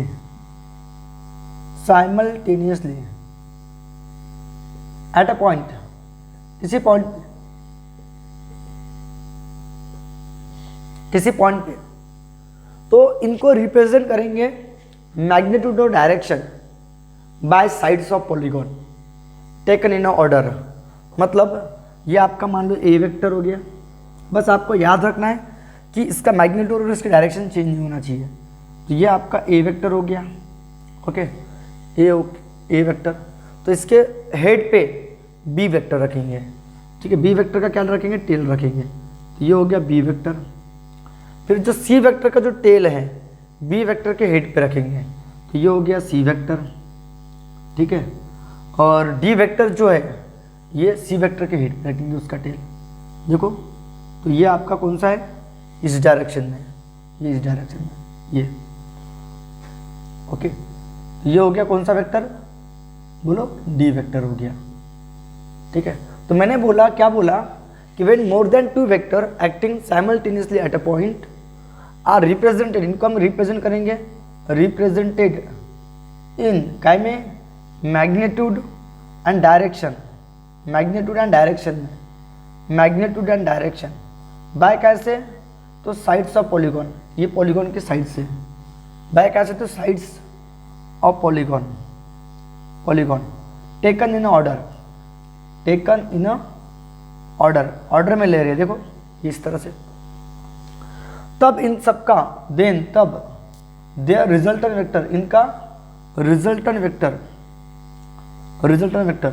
रिप्रेजेंटेड, उसको भी रिप्रेजेंट करेंगे कैसे? Represented in magnitude and direction में, लेकिन बाय कैसे? Magnitude and direction, but by कैसे? By closing side of polygon taken in opposite order, जो कैसे ऑर्डर में रहेगा? अपोजिट ऑर्डर में रहेगा। देखो ये इस ऑर्डर इस ऑर्डर में नहीं रहेगा, इसके मतलब ये सब इस डायरेक्शन में, तो इसके अपोजिट डायरेक्शन, देखो ये इस तरह से। तो ये रहेगा आपका कौन सा वेक्टर? बताओ, रिजल्टेंट वेक्टर रहेगा, ओके। समझ में आ गया क्या? When two or more vector, जब two or more vector acting simultaneously किसी पॉइंट पे लग रहे होगे, मान लो ये किसी पॉइंट पे लग रहे होगे, किसी पॉइंट पे ये एक पॉइंट होगा, इसको इस तरफ फोर्स लग रहा होगा, इस तरफ फोर्स लग रहा होगा, इस तरफ फोर्स लग रहा होगा, इस तरफ फोर्स लग रहा होगा, तो रिजल्टेंट फोर्स क्या होगा? तो ये होगा। तो मतलब when more than two vector acting simultaneously at a point, किसी पॉइंट पे लग रहा होगा, तो उनको रिप्रेजेंट करेंगे कैसे? Magnitude and direction by sides of polygon taken in order. तब उनका रिजल्टेंट वेक्टर, उसको भी रिप्रेजेंट करेंगे क्या में? Magnitude and direction by closing side of polygon, ये क्लोजिंग साइड है पॉलीगॉन की, ठीक है। Take in opposite order, taken in कैसे ऑर्डर में? टेकन इन अपोजिट ऑर्डर में लेंगे, ठीक है। तो रिजल्टेंट वेक्टर क्या होता है? अगर आपके पास ए वेक्टर दिया है, बी वेक्टर दिया है, सी वेक्टर दिया है एंड डी वेक्टर, ये आपके गिवन वेक्टर है। अगर ये आपके क्या है? गिवन वेक्टर है, तो देन देयर उनका रिजल्टेंट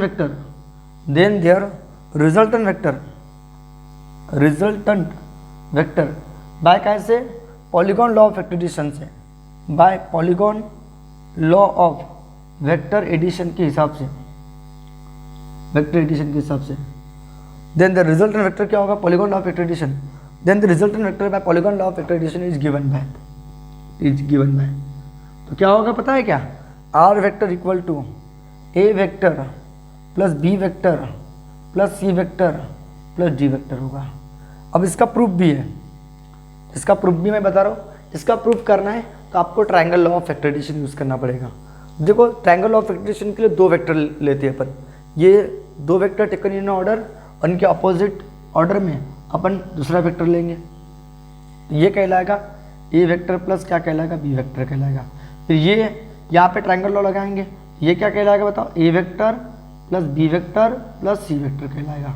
और ये जो रहेगा आपका, ये रहेगा आपका रिजल्टेंट वेक्टर, जो क्या होगा, ये रहेगा आपका रिजल्टेंट वेक्टर जो क्या रहेगा, ए वेक्टर बी वेक्टर, ये इस तरह से देखो, इस तरह से A vector B vector C vector और साथ में डी वेक्टर भी रहेगा। ये जो आर वेक्टर जो रहेगा बेटा, ये आर वेक्टर क्या होगा, आर वेक्टर जो होगा आपका, मुझे लिखते नहीं जम रहा है, ओके।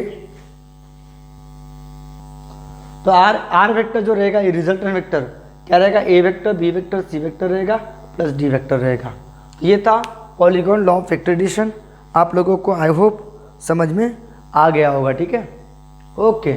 चलो आगे बढ़े फिर। ये था polygon law of vector addition. चलो इसका स्क्रीनशॉट ले लो अच्छे से, आप लोग समझ में तो आ ही गया होगा, ओके, ले लिए स्क्रीनशॉट, वेरी गुड। अब बात करेंगे किसकी, रिजोल्यूशन ऑफ वेक्टर, ठीक है। अब रिजोल्यूशन ऑफ वेक्टर क्या होता है, ठीक है, resolution of vector, resolution of क्या, वेक्टर, ठीक है। इधर सुनो, अभी तक के आपके पास दो वेक्टर दिए थे, दो वेक्टर का हम रिजल्टेंट वेक्टर निकालते थे, बराबर है, एडिशन करके, triangle law of vector addition का यूज करके, या parallelogram law of vector addition का यूज करके, या triangle law of vector addition का यूज करके। अब ये रिजोल्यूशन ऑफ वेक्टर क्या होता है यार, तो रिजोल्यूशन ऑफ वेक्टर में क्या होगा, मतलब इसके पहले हम एडिशन ऑफ वेक्टर जब करते थे तो दो वेक्टर दिए रहते थे और उससे सिंगल वेक्टर फाइंड करते थे, रिजल्टेंट वेक्टर फाइंड करते थे। अब रिजोल्यूशन में क्या होता है कि एक सिंगल वेक्टर दिया रहेगा, उसको हम रिजोल्व करेंगे, उसको स्प्लिट अप करेंगे, उसको ब्रेक करेंगे उसके कंपोनेंट वेक्टर में, उसी को हम रिजोल्यूशन ऑफ वेक्टर बोलते हैं। मतलब आपके पास एक आर वेक्टर दिया रहेगा, ये आपका गिवन वेक्टर हो गया, ये आर वेक्टर, इसको इसके कंपोनेंट वेक्टर में क्या करेंगे, तोड़ेंगे। तो हर वेक्टर के किसी भी प्लेन में, ये बोर्ड एक प्लेन है, तो प्लेन में किसी भी वेक्टर के दो कंपोनेंट होते हैं, एक एक्स कंपोनेंट होता है और एक कौन सा होता है, वाई कंपोनेंट होता है। और वाई कंपोनेंट एक्स कंपोनेंट को हमेशा परपेंडिकुलर होता है। यह है एक्स कंपोनेंट, ठीक है, मैं थोड़ा सा नीचे बना लेता हूँ, ठीक है, इस तरह से, ये आपका रिजल्टेंट वेक्टर है। तो इसका एक्स कंपोनेंट होगा ये एक्स कंपोनेंट होगा एक्स एक्सिस पे, ये आपका एक्स एक्सिस है, ये आपका कौन सा एक्सिस है, वाई एक्सिस है, ठीक है। तो कोई भी आपके पास एक रिजल्टेंट वेक्टर दिया रहेगा, तो उसके कितने कंपोनेंट वेक्टर होंगे, दो कंपोनेंट वेक्टर होंगे, ठीक है। तो ये होगा, मतलब इस पॉइंट यहाँ पे जाना, मान लो ये कोई एक पोजीशन वेक्टर है, ये मान लो कोई पॉइंट है आर, यहाँ पे जाने के लिए मुझे एक्स एक्सिस पे चलना पड़ेगा और वाई एक्सिस पे इतना चलना पड़ेगा। तो इस गिवन वेक्टर को मैंने इसके कंपोनेंट वेक्टर में डिवाइड कर दिया। यह है एक्स कंपोनेंट जिसको हम आर एक्स का वेक्टर बोलेंगे, और ये वाई कंपोनेंट जिसको हम आर वाई का वेक्टर बोलेंगे। और ये जो थीटा जो है ना बेटा, ये थीटा डायरेक्शन रिप्रेजेंट करेगा, रिजल्टेंट वेक्टर मतलब गिवन वेक्टर की डायरेक्शन, ओके, विथ किसके साथ में, एक्स एक्सिस के साथ में या एक्स कंपोनेंट के साथ में। तो हमने इस गिवन वेक्टर को दो वेक्टर में, दो कंपोनेंट वेक्टर में क्या कर दिया, डिवाइड कर दिया, ठीक है। तो आर एक्स का वेक्टर और आर वाई का वेक्टर, ओके, ये तो आप लोगों को क्लियर हो गया। तो मैंने क्या बोला, द रिजोल्यूशन ऑफ वेक्टर यानी क्या होता है, द प्रोसेस ऑफ स्प्लिटिंग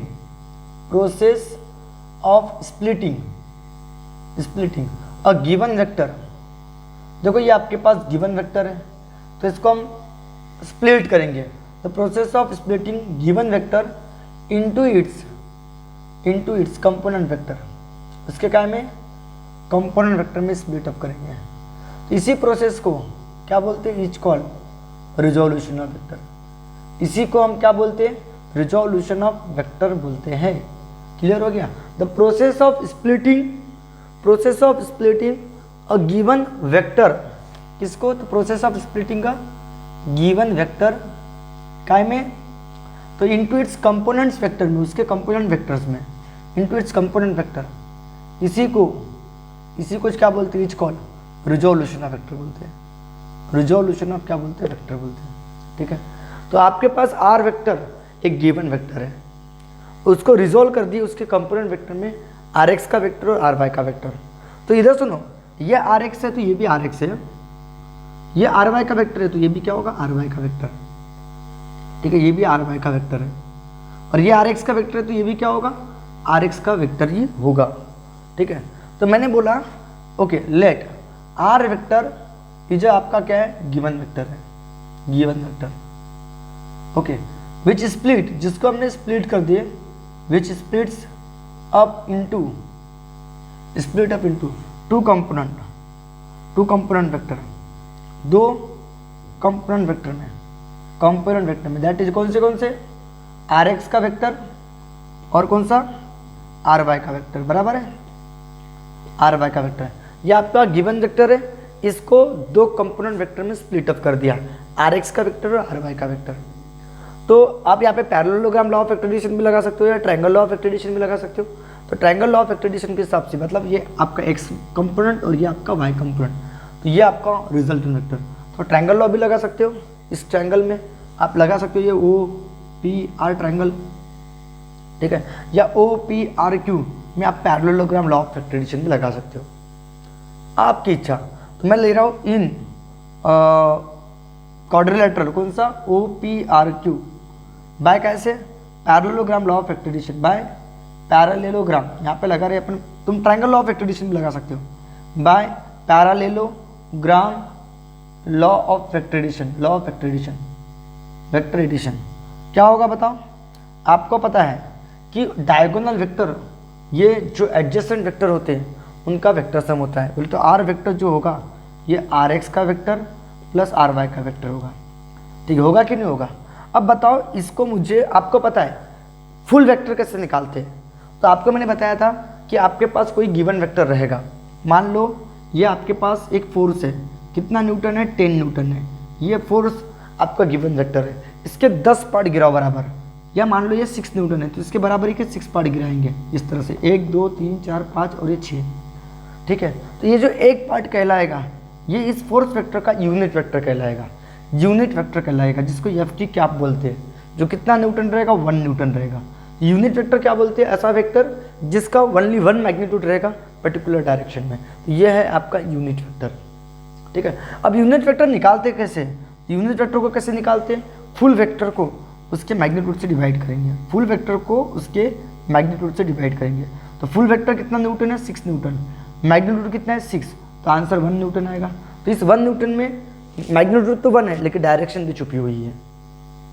तो मतलब यूनिट वेक्टर निकालना है तो फुल वेक्टर को उसके मैग्नीट्यूड से डिवाइड करते हैं, लेकिन अगर फुल वेक्टर निकालना है तो यूनिट उसके मैग्नीट्यूड को यूनिट वेक्टर से मल्टीप्लाई करेंगे, तब जाके फुल वेक्टर निकलेगा। तो मान लो आर एक्स का वेक्टर ये आपका फुल वेक्टर है, तो मैंने आपको बोला था कि एक्स एक्सिस पे यूनिट वेक्टर आई की कैप होती है, एक्स एक्सिस पे यूनिट वेक्टर क्या होती है, आई की कैप, और वाई एक्सिस पे यूनिट वेक्टर क्या होता है, जे की कैप। ये तो आप लोगों को पता है। तो बताओ ये फुल वेक्टर है, तो बताओ मैग्नीट्यूड क्या होगा, आर एक्स का मैग्नीट्यूड क्या होगा। तो ये तो क्लियर हो गया कि आपको, ये तो समझ में आ गया ना आपको फुल वेक्टर कैसे निकालते करके। तो मान लो by parallelogram law of factorization के हिसाब से ओ आर का वेक्टर इक्वल टू, आपको पता है ओ पी का वेक्टर होता है और ओ क्यू का वेक्टर होता है, बराबर है। तो ओ आर का वेक्टर है आपका आर वेक्टर है, ये आपका आर एक्स का वेक्टर हो गया, ये आपका आर वाई का वेक्टर हो गया, बराबर है। अब बताओ मुझे इसको यूनिट वेक्टर के फॉर्म में एक्सप्रेस करना है, तो एक्स एक्सिस पे यूनिट वेक्टर क्या होता है, आई की कैप, तो ये आपका फुल वेक्टर हो गया। तो फुल वेक्टर यानी क्या होता है, फुल वेक्टर यानी क्या होता है, उसका मैग्नीट्यूड और साथ में यूनिट वेक्टर। तो आर एक्स के वेक्टर की जगह अपन क्या लिख सकते हैं, आर एक्स आई की कैप लिख सकते हैं और आर वाई जे की कैप लिख सकते हैं, क्योंकि आर वाई का वेक्टर यानी क्या होगा, मैग्नीट्यूड और उसका यूनिट वेक्टर। तो वाई एक्सिस पे जो यूनिट वेक्टर होता है वो जे की कैप होती है, ये तो आप लोगों को पता होगा। अब मुझे मैग्नीट्यूड निकालना है आर वेक्टर का, तो मैग्नीट्यूड निकालना है तो कैसे निकालें, तो मैग्नीट्यूड ऑफ आर वेक्टर निकालने की 2 मेथड है, मैग्नीट्यूड ऑफ आर वेक्टर। तो ये तो आप डायरेक्ट निकाल सकते हो भैया, आर वेक्टर का मैग्नीट्यूड निकालना है, बोले तो आर निकालना है मुझे, तो आपको ये पाइथागोरस थ्योरम, ये राइट एंगल ट्रायंगल दिख रहा है आप लोगों को, ये वाई कंपोनेंट एक्स कंपोनेंट को परपेंडिकुलर है। तो इन ट्रायंगल कौन सा, O P R, by angle कौन सा, पी 90 का दिया है। तो पाइथागोरस थ्योरम के हिसाब से 90 के सामने वाली कौन, हाइपोटेनियस, तो ओ आर का square equal to O P का स्क्वायर प्लस पी आर का स्क्वायर हो जाएगा। तो ओ आर यानी कौन है, आर, ये मैग्नीट्यूड है, मैग्नीट्यूड की बात चल रही है, और ओ पी यानी कौन है, आर एक्स का स्क्वायर, और पी आर यानी कौन है, आर वाई का स्क्वायर। तो आर की वैल्यू क्या होगी, रूट में आर एक्स का स्क्वायर प्लस आर वाई का स्क्वायर। तो आज के बाद याद रखना कि अगर आपका कोई वेक्टर आई जे के फॉर्म में एक्सप्रेस किया गया होगा तो उसका अगर मैग्नीट्यूड निकालना है तो रूट में उसके कंपोनेंट के स्क्वायर का सम होता है, रूट में कंपोनेंट के स्क्वायर का सम होता है, ये बात याद रखना अच्छे से, ठीक है। तो रिजोल्यूशन ऑफ वेक्टर मैंने बताया कि process of splitting given vector into its component vector, उसी को हम रिजोल्यूशन ऑफ वेक्टर बोलते हैं। हमारे पास में आर वेक्टर एक गिवन वेक्टर था जिसको हमने स्प्लिट अप कर दिए two component vector, that is R X का वेक्टर एंड आर वाई का वेक्टर। तो आपके पास एक parallelogram O P R Q दिख रहा है आपको डायग्राम में, तो इसमें parallelogram law of vector addition लगा दिए। और parallelogram law of vector addition क्या बोलता है, diagonal vector equal to adjacent side का वेक्टर का सम होता है, ओपी का वेक्टर और ओ क्यू का वेक्टर। तो ओपी यानी आर एक्स का वेक्टर, ओ क्यू यानी आर वाई का वेक्टर, ये एक्स कंपोनेंट है, ये वाई कंपोनेंट है। तो एक्स एक्सिस पे यूनिट वेक्टर आई की क्या, वाई एक्सिस पे यूनिट वेक्टर जे की क्या, तो इनको मैंने मैग्नीट्यूड में एक्सप्रेस कर दिया। अब इसका मैग्नीट्यूड क्या होगा आर वेक्टर का, तो वो निकालने के लिए अपने पाइथागोरस थ्योरम लगा दिए। अब डायरेक्शन ऑफ आर वेक्टर, ये जो डायरेक्शन है किसकी, डायरेक्शन, अब बात करेंगे डायरेक्शन ऑफ आर वेक्टर की। तो डायरेक्शन ऑफ आर वेक्टर कौन डिसाइड करेगा, इस आर वेक्टर की डायरेक्शन ये एंगल थीटा डिसाइड करेगा, एंगल थीटा। और ये जो एंगल थीटा जो होता है ये आर वाई का वेक्टर और आर एक्स के वेक्टर पे डिपेंड है, अपोजिट और एडजेसेंट के ऊपर डिपेंड है।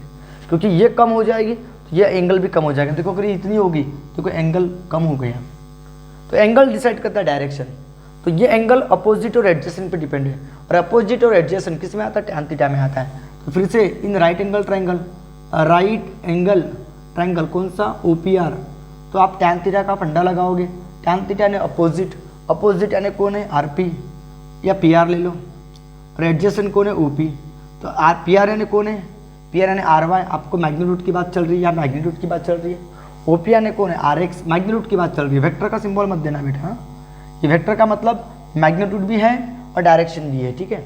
तो थीटा यानी क्या होगा, मतलब थीटा यही है direction, tan inverse R Y by R X, ठीक है, R Y by R X. Okay, ये बात याद रखना है आप लोगों को। मतलब कोई वेक्टर अगर आपके पास दिया होगा, ठीक है, इस तरह से आर वेक्टर आर एक्स की आई, आर एक्स आई की क्या, आर वाई जे की क्या, तो इस आर वेक्टर की डायरेक्शन क्या होगी, तो tan inverse R Y by R X, tan inverse R Y by R X. इसका मैग्नीट्यूड क्या होगा, तो रूट में कंपोनेंट का स्क्वायर का सम होगा। तो चलो ले लो इसका स्क्रीनशॉट। आई होप आपको समझ में गया होगा रिजोल्यूशन ऑफ वेक्टर। अब देखो आपके पास क्या बोल रहा है कि क्वेश्चन नंबर फर्स्ट देखो, प्रॉब्लम है कि पी वेक्टर आपके पास दिया है, क्यू वेक्टर आपके पास दिया है, बहुत प्यारा क्वेश्चन है। पी वेक्टर कितना दिया है, 2i की क्या प्लस 3j की क्या माइनस k की क्या, और क्यू वेक्टर आपके पास क्या दिया है, क्यू वेक्टर दिया आपके पास 2i की क्या माइनस 5j की क्या प्लस 2k की क्या।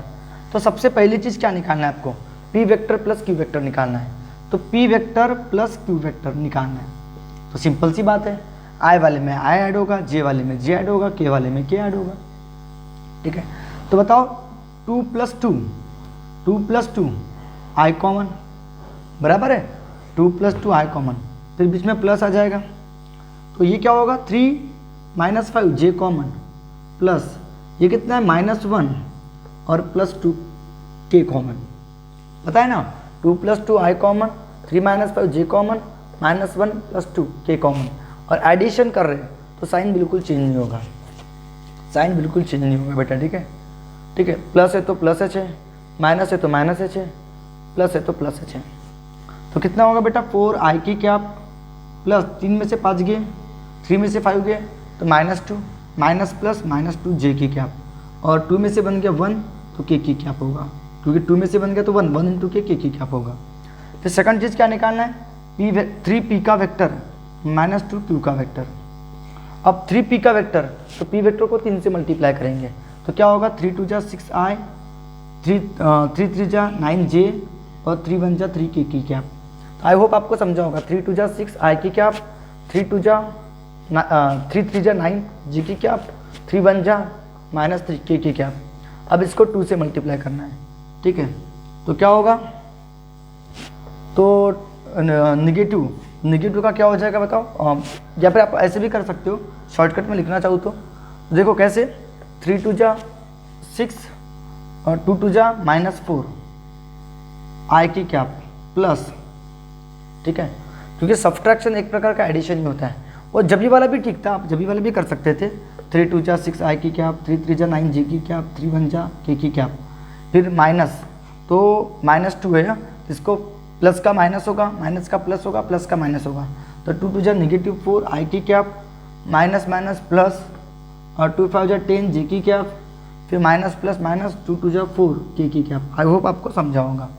तो क्या हो जाएगा 6 - 4 आई कॉमन, फिर प्लस 9 + 10 जे कॉमन, और फिर बाद में ये प्लस -3 - 4 के कॉमन। आई होप आपको समझा होगा। तो कितना हो जाएगा बताओ, 6 में से 4 गए तो 2 आई की कैप, 9 और 10 19 जे की कैप, और ये माइनस कितना, -3 - 4 - 7 के की कैप।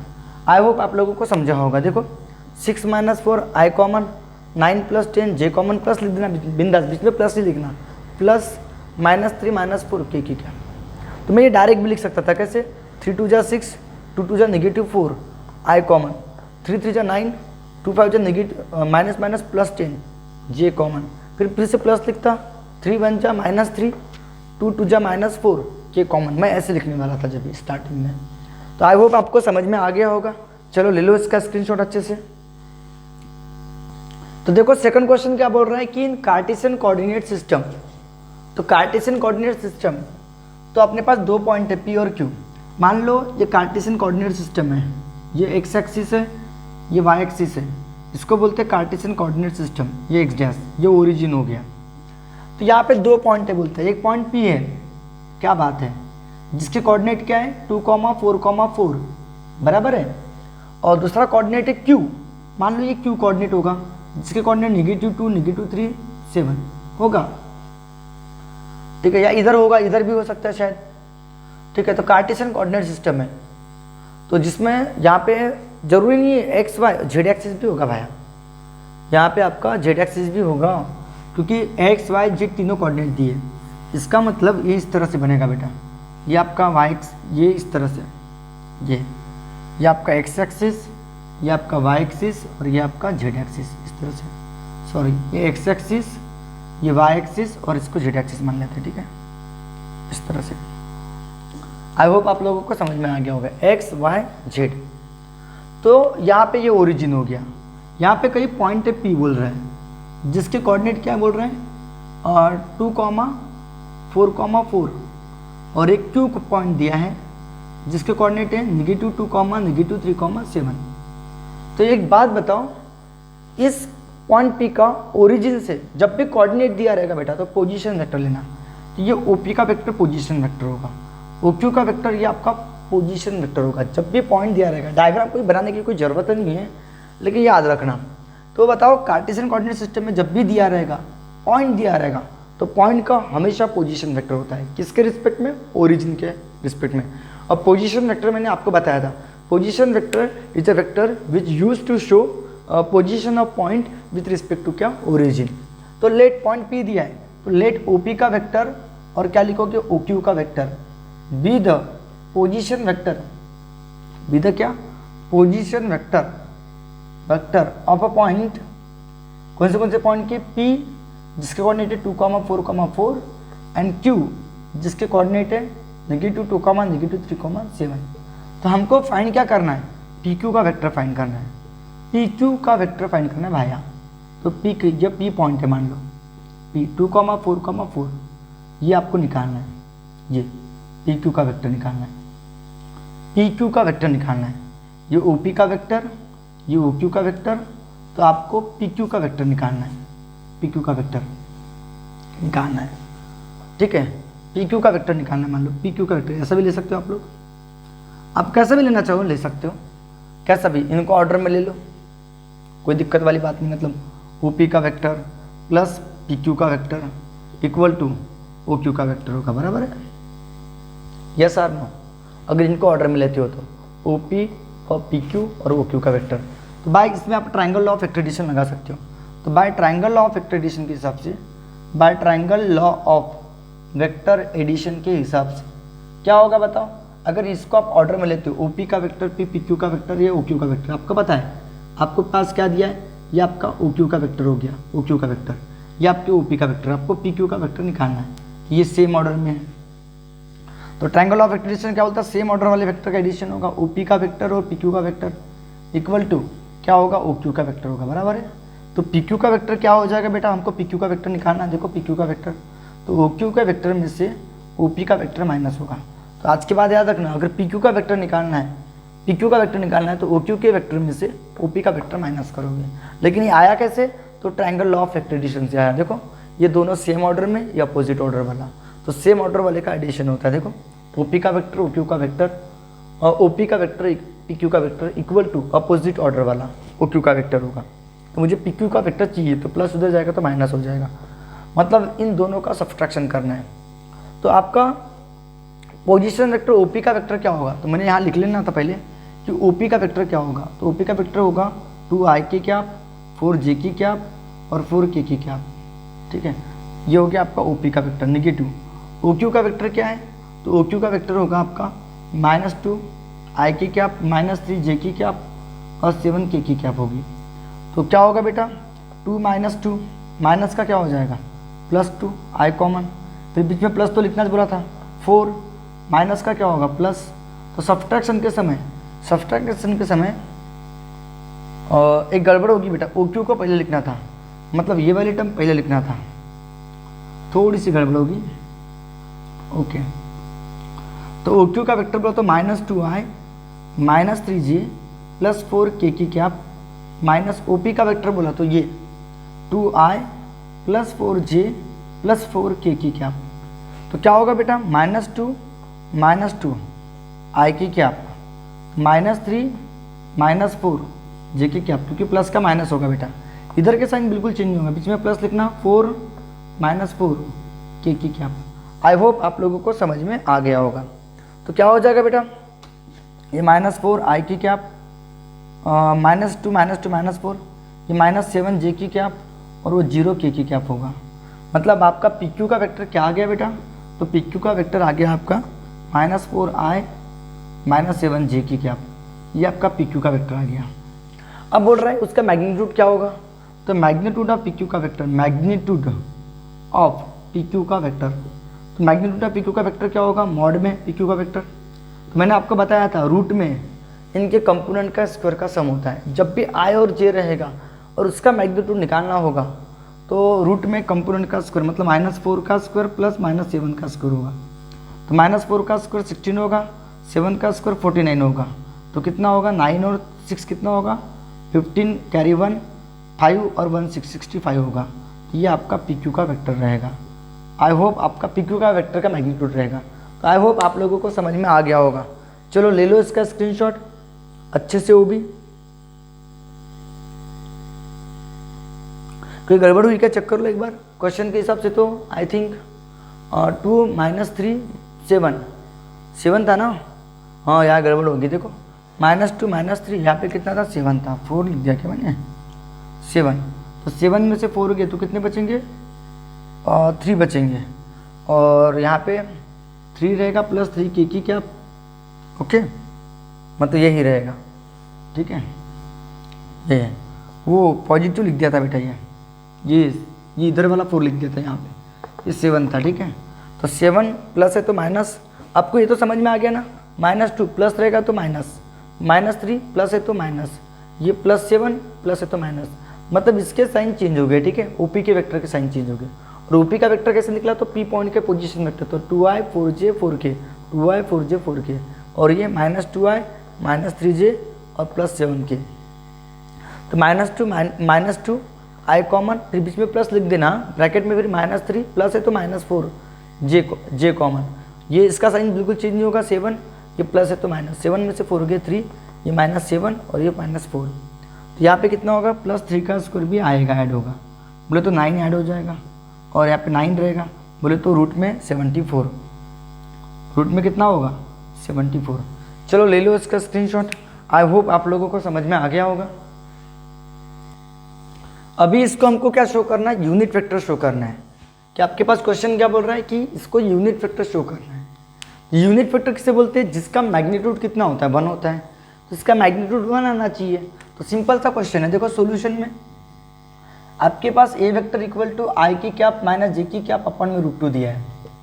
तो इसको सेपरेट करोगे तो क्या होगा 1/√2 आई की कैप माइनस 1/√2 जे की कैप, ये 1/√2 इसको भी चला गया, 1/√2 इसको भी चला गया। अब नाउ इसका क्या निकालोगे, मैग्नीट्यूड निकालोगे। तो मैग्नीट्यूड कितना आना चाहिए, 1 आना चाहिए। तो मैग्नीट्यूड क्या होता है, रूट में कंपोनेंट का स्क्वायर का सम होता है। तो 1/√2 का स्क्वायर होगा प्लस माइनस 1/√2 का स्क्वायर होगा। तो 1 का स्क्वायर 1 होगा, √2 का स्क्वायर 2 प्लस माइनस 1 का स्क्वायर 1 होगा, √2 का स्क्वायर 2। तो आधा और आधा कितना होगा, 1 होगा।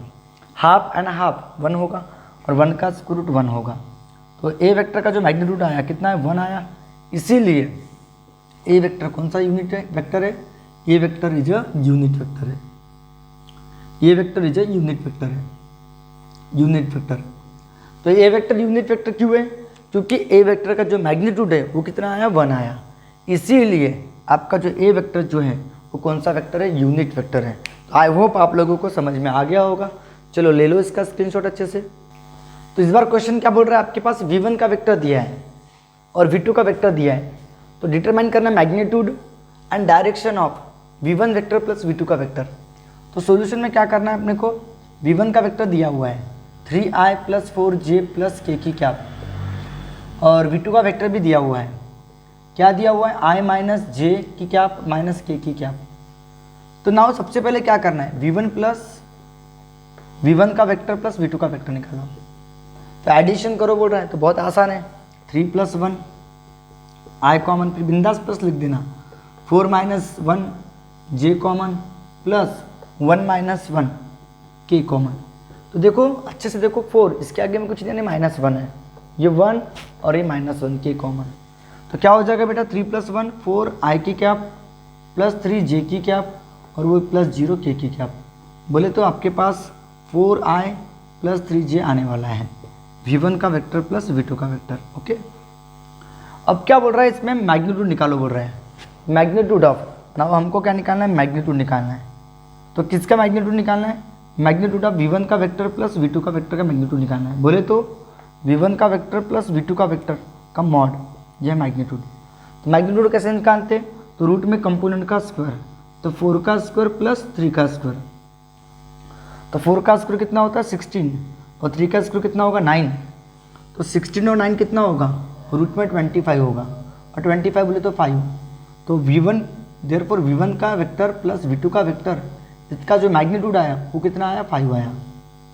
ठीक है, अब बोल रहा है क्या, डायरेक्शन भी निकालो। तो डायरेक्शन ऑफ क्या, डायरेक्शन ऑफ क्या, डायरेक्शन ऑफ क्या, v1 का वेक्टर प्लस v2 का वेक्टर। तो क्या होगी डायरेक्शन, डायरेक्शन कैसे निकालोगे। तो डायरेक्शन यानी क्या होता है, डायरेक्शन मैंने आपको बताया था कि कोई भी वेक्टर, बोले तो आपका v1 vector plus v2 vector, ये i और j, तो ये x कंपोनेंट है, ये y कंपोनेंट है। तो y कंपोनेंट अपॉन में x कंपोनेंट, ये तो होता है डायरेक्शन ऑफ v1 का वेक्टर प्लस v2 का वेक्टर, तो थीटा होगा। और थीटा ने tan इनवर्स y कंपोनेंट, याद रखना y कंपोनेंट क्या है, ये 3 और अपॉन में कितना होगा, 4, ये होगा डायरेक्शन। बस खत्म। मतलब मैंने आपको बताया था कि अगर आपको मान लो x एक्सिस पे 3 चले, y एक्सिस पे कितना चले, 4 चले, तो ये होगी डायरेक्शन आपके रिजल्टेंट वेक्टर की। तो ये आपका v1 का वेक्टर है मान लो, ये आपका v2 है मान लो, v2 का मैग्नीट्यूड है। तो v की डायरेक्शन जो होगी, v की डायरेक्शन क्या होगी, tan थीटा = 4/3, थीटा की वैल्यू tan इनवर्स 4/3। मतलब कोई भी वेक्टर अगर i और j के फॉर्म में दिया होगा तो उस वेक्टर की डायरेक्शन क्या होगी, tan inverse y component upon में x कंपोनेंट होगी। ये बात आप लोगों को अच्छे से याद रखना है। चलो ठीक है, तो समझ में आ गया। चलो ले लो इसको, इसका स्क्रीनशॉट अच्छे से। अब देखो एक क्वेश्चन है आपके पास, फाइंड द वेक्टर, एक वेक्टर निकालना है जो पैरेलल है इस वेक्टर को, ये दूसरे वेक्टर को पैरेलल है, और जो वेक्टर निकालना है उसका मैग्नीट्यूड दिया है। तो जो वेक्टर आपको निकालना है v1 का वेक्टर मान लो, तो उसका मैग्नीट्यूड दिया आपके पास 10। तो वो वेक्टर फाइंड करना है आपको, तो क्या निकालना पड़ेगा, उसका यूनिट वेक्टर निकालना पड़ेगा। तो आपके पास उसका मैग्नीट्यूड तो दिया है लेकिन उसकी यूनिट वेक्टर नहीं दी है, तो यूनिट वेक्टर आपको निकालनी पड़ेगी। तो जब दो वेक्टर पैरेलल होते हैं बेटा, तो उनके यूनिट वेक्टर सेम होते हैं। फॉर एग्जांपल देखो, ये F1 है जो 7 न्यूटन फोर्स है, और एक F2 है जो मात्र 3 न्यूटन फोर्स है, दोनों एक दूसरे को पैरेलल है। क्या इनका यूनिट वेक्टर सेम होगा? तो हाँ होगा सर, इसके 7 इक्वल पार्ट करेंगे तो ये होगा यूनिट वेक्टर, इसके 3 इक्वल पार्ट करेंगे ये होगा यूनिट वेक्टर, तो दोनों का यूनिट वेक्टर सेम होगा। इसके 7 इक्वल पार्ट करेंगे तो 1, मतलब यूनिट वेक्टर का जो मैग्नीट्यूड आएगा वही इसका यूनिट वेक्टर का मैग्नीट्यूड आएगा, 1 न्यूटन 1 न्यूटन। तो जब दो वेक्टर पैरेलल होते हैं तो उनका यूनिट वेक्टर कैसा होता है? सेम होता है। अब यूनिट वेक्टर की जरूरत क्यों पड़ी? क्योंकि आपको जो वेक्टर निकालना है उसका मैग्नीट्यूड तो है 10, लेकिन उसका यूनिट वेक्टर नहीं पता। तो फुल वेक्टर को निकालने के लिए उसके मैग्नीट्यूड को उसके यूनिट वेक्टर के साथ में मल्टीप्लाई करना पड़ेगा, तो यूनिट वेक्टर निकालना पड़ेगा। तो इस वेक्टर का जो यूनिट वेक्टर रहेगा वही आपके जो रिक्वायर्ड वेक्टर का यूनिट वेक्टर रहेगा, क्योंकि वो दोनों वेक्टर पैरेलल है।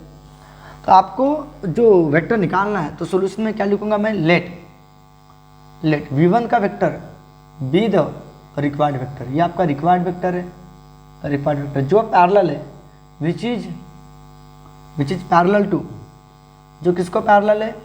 Parallel to v vector i-2j। तो जो इसका यूनिट वेक्टर रहेगा किसका? v1 वेक्टर का, वही v वेक्टर का यूनिट वेक्टर रहेगा। और v वेक्टर का यूनिट वेक्टर कैसे निकालेंगे? तो किसी भी वेक्टर का यूनिट वेक्टर कैसे निकालते हैं?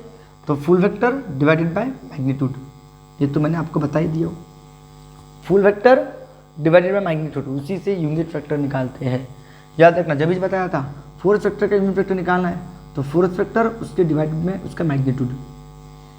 तो फुल वेक्टर क्या दिया आपके पास? i-2j, और उसके यूनिट वेक्टर दिया क्या होगा? तो रूट में उसके कंपोनेंट का स्क्वायर का सम, तो 1 का स्क्वायर और -2 का स्क्वायर होगा। तो i की क्या -2j की क्या कितना होगा? 1 का स्क्वायर 1, -2 का स्क्वायर 4 और 1 कितना होगा? 5 होगा, √5। ये v1 की क्या। नाउ आपको रिक्वायर्ड वेक्टर फाइंड करना है। तो नाउ रिक्वायर्ड वेक्टर जो होगा आपका, और रिक्वायर्ड वेक्टर जो होगा आपका बोले तो v1 का वेक्टर वो कैसे निकालोगे? तो उसके मैग्नीट्यूड से उसका यूनिट वेक्टर क्या करोगे? मल्टीप्लाई करोगे। तो उसका मैग्नीट्यूड कितना दिया है? 10, और यूनिट वेक्टर कितना दिया है? ये i-2j अपॉन में √5। तो कितना होगा? 10 1 जा 10 i की क्या, 10 2 जा 20, j की क्या अपॉन में √5। बोले तो 10/√5, i कॉमन -20/√5 j का यूनिट वेक्टर, ये आपका रिक्वायर्ड वेक्टर रहेगा। तो आई होप आप लोगों को समझ में आ गया होगा। चलो ले लो इसका स्क्रीनशॉट, अच्छे से समझ में तो आ ही गया होगा, क्योंकि आपको जो भी वेक्टर निकालना है तो वेक्टर निकालने के लिए उसके मैग्नीट्यूड को उसकी यूनिट वेक्टर से मल्टीप्लाई करना पड़ेगा। तो जो वेक्टर निकालना है उसका मैग्नीट्यूड तो दिया है 10, लेकिन उसका यूनिट वेक्टर नहीं दिया है। तो यूनिट वेक्टर कैसे निकालोगे? तो वो जो गिवन रिक्वायर्ड वेक्टर जो है इस गिवन वेक्टर को पैरेलल है, तो इस जब भी दो वेक्टर पैरेलल होते हैं तो उनका यूनिट वेक्टर सेम होता है। मतलब v1 वेक्टर का जो यूनिट वेक्टर होगा v वेक्टर की यूनिट वेक्टर के बराबर रहेगा। ठीक है, तो अब यूनिट वेक्टर कैसे निकालते हैं? तो फुल वेक्टर को उसके मैग्नीट्यूड से डिवाइड करते हैं। फुल वेक्टर आपके पास दिया था, इसका मैग्नीट्यूड रूट में इसके कंपोनेंट का स्क्वायर का सम होगा। तो 1 का स्क्वायर, ये -2 का स्क्वायर, -2 का स्क्वायर 4 और 1 5 होगा। यूनिट वेक्टर निकल गया तो आप रिक्वायर्ड वेक्टर निकाल सकते हो। ठीक है, चलो ले लो इसका स्क्रीनशॉट। तो अब ये क्वेश्चन देखो, दो फोर्सेस दिए हैं, ये थोड़ा सा हटके क्वेश्चन है। ठीक है, जब भी आपके पास दो फोर्सेस या दो वेक्टर दिए रहेंगे तो उनका अगर उनके बीच में एंगल दिया है थीटा, तो इन दोनों का जो रिजल्टेंट होगा, आपको फार्मूला याद है, p का स्क्वायर 2pq cos थीटा और प्लस q का स्क्वायर। ये तो मैं आप लोगों को पढ़ा चुका हूँ कि जब भी दो वेक्टर दिए रहेंगे उनके बीच का एंगल दिया रहेगा, तो दो वेक्टर का मैग्नीट्यूड दिया रहेगा p और q। दो वेक्टर का मैग्नीट्यूड दिया है, दो फोर्सेस ईच और मैग्नीट्यूड 5 न्यूटन, इसका मैग्नीट्यूड सेम है। तो मैग्नीट्यूड बोला मतलब f1 वेक्टर का मैग्नीट्यूड क्या होगा? f1 होगा, और f2 वेक्टर का मैग्नीट्यूड क्या होगा? f2 होगा। दोनों कितना दिया है? 5 न्यूटन। आप ऐसे भी लिख सकते हो मैग्नीट्यूड को। ठीक है, तो f1 और f2 कितना दिया है? 5 न्यूटन दिया है, और उनके बीच का जो एंगल दिया है थीटा, कितना डिग्री दिया है? 60 डिग्री दिया है। तो find magnitude of resultant force, magnitude of resultant force आपको निकालना है, रिजल्टेंट फोर्स, साथ में डायरेक्शन भी निकालना है। ठीक है, तो डायरेक्शन कैसे निकालते हैं? अल्फा आपको बताया था, ये आपका f1 का वेक्टर है, ये आपका f2 का वेक्टर है, बराबर है। इनका रिजल्टेंट फोर्स क्या होगा? f, और इसकी डायरेक्शन क्या होगी? अल्फा। इसके बीच का एंगल थीटा है, तो कंफ्यूज मत होना। ठीक है। तो ये आपका रिजल्टेंट फोर्स, ठीक है। तो रिजल्टेंट फोर्स का मैग्नीट्यूड क्या होगा, रूट में क्या होगा, F1 का square 2F1 F2 cos theta plus F2 का स्क्वायर, ये फार्मूला तो याद है, F1 का square 2F1 F2 cos theta plus F2 का स्क्वायर। तो रूट में F1 का स्क्वायर बोला तो ये 5 का स्क्वायर प्लस 2 5 इंटू 5 होगा और cos 60 डिग्री होगा, और ये F2 का स्क्वायर तो 5 का स्क्वायर होगा, ठीक है। तो 5 का स्क्वायर कितना होता है 25, ये 2 5 इंटू 5 कितना होगा 25, और cos 60 की वैल्यू 1/2, ये 25, 2 से 2 कैंसिल हो जाएगा। तो आप लोग देखो 25 प्लस 25 प्लस 25 3 बार है, तो कितने रूट 25, तो रूट में 325 3 टाइम्स 25 है, 25 25 25 तो 3 टाइम 25, तो 25 बार आएगा तो कितना होगा 5√3, और रूट 3 की वैल्यू आपको पता है 1.732 होती है, ठीक है 1.732। तो 5 2 कितना होगा 10, 5 3 15, 15 और 1 16 बचेगा 1, 5 7 आर 35, 35 और 1 36 बचेंगे 3, 5 1 आर 5, 5 और 3 8, 1 कितने के बाद 3 के बाद, तो 8.660 इतना न्यूटन फोर्स लगेगा। आई होप आपको समझा होगा, ये होगा रिजल्टेंट फोर्स। मतलब किसी बॉडी पे फोर्स 5 न्यूटन ऐसा लग रहा है, 5 न्यूटन ऐसा लगेगा, तो रिजल्टेंट फोर्स कितना होगा 8.660 न्यूटन। अब मुझे डायरेक्शन निकालना है, डायरेक्शन ऑफ क्या, डायरेक्शन ऑफ रिजल्टेंट फोर्स। तो रिजल्टेंट फोर्स की जो डायरेक्शन होगी, रिजल्टेंट फोर्स की जो डायरेक्शन होगी वो होगी अल्फा। अब ये कैसे निकालोगे, तो टैन इनवर्स का फंडा लगाओगे। तो क्या है Q आपको पता है sine theta P plus Q, तो P का Q का काम कौन करेगा, F2 करेगा। तो F2 क्या होगा sine theta, F1 plus F2 cos theta, बराबर है। तो आप लोग क्या करोगे, टैन इनवर्स F2 की वैल्यू 5 है, साइन क्या आएगा 60 आएगा, अरे F1 की जगह क्या आएगा 5 बचाएगा, 5 इंटू 1/2 होगा। आई होप आपको समझा होगा। तो क्या होगा बेटा, टैन इनवर्स जैसा का वैसा, ये 5 इंटू √3/2 होगा, बराबर है। और ये देखोगे तो 2 5 10, 10 और 5 15, 15/2 होगा, तो 2 से 2 कैंसिल हो गए, तो 5 3 15, तो टैन इनवर्स √3/3 होगा। तो ऊपर में √3, नीचे में सिंपल, तो सिंपल का मतलब √3 का स्क्वायर होता है। तो मैं इसको ऐसा लिख सकता हूँ, टैन इनवर्स √3 अपॉन में 3 को √3 का स्क्वायर लिख सकता हूँ। ओके, √3 ये कैंसिल हो गया, तो टैन इनवर्स क्या हो गया 1/√3 होगा, बराबर है। तो 1/√3 किसकी वैल्यू है, देखो चेक करो, 1/√3 टैन 30 की वैल्यू है। टैन 30 का मतलब साइन 30/cos 30, टैन 30 का मतलब देखो साइन 30/cos 30 होता है। तो ये √3/2 सॉरी 1/2 और ये √3/2, तो 2 से 2 कैंसिल, 1/√3 होती वैल्यू, ठीक है। तो टैन 30 की वैल्यू, क्यों, क्योंकि मुझे थीटा निकालना है, ये निकालना क्या, सॉरी अल्फ़ा मेरे को निकालना है। तो अल्फ़ा की वैल्यू क्या होगी, टैन से टैन इनवर्स कैंसिल होगा 30 डिग्री होगी। आई होप आपको समझा होगा। तो अल्फ़ा की वैल्यू 30 डिग्री रहेगी, मतलब डायरेक्शन ऑफ रिजल्टेंट फोर्स जो रहेगा वो 30 डिग्री रहेगा। तो आई होप आपको न्यूमेरिकल प्रॉब्लम्स आपको अच्छे से समझ में आ गए होंगे, और थ्योरी भी आप लोगों को अच्छे से समझ में आ गई होगी। Okay, bye bye. Next video में मिलेंगे नए टॉपिक के साथ में, मल्टीप्लिकेशन ऑफ वेक्टर के बारे में देखेंगे। ये यहाँ पे अभी एडिशन ऑफ वेक्टर हुआ, और एक वेक्टर को उसके कंपोनेंट वेक्टर में रिजॉल्व कैसे करती है उसके बारे में हो गया। तो इसका एक बार वीडियो और अच्छे से देखना, आपको समझ में आ ही जाएगा। और प्लीज़ लाइक शेयर सब्सक्राइब करने के लिए नहीं भूलना, और बेल आइकॉन पे प्रेस करना ताकि आपको नए नए वीडियो की नोटिफिकेशन मिलते रहे। Bye bye, take care.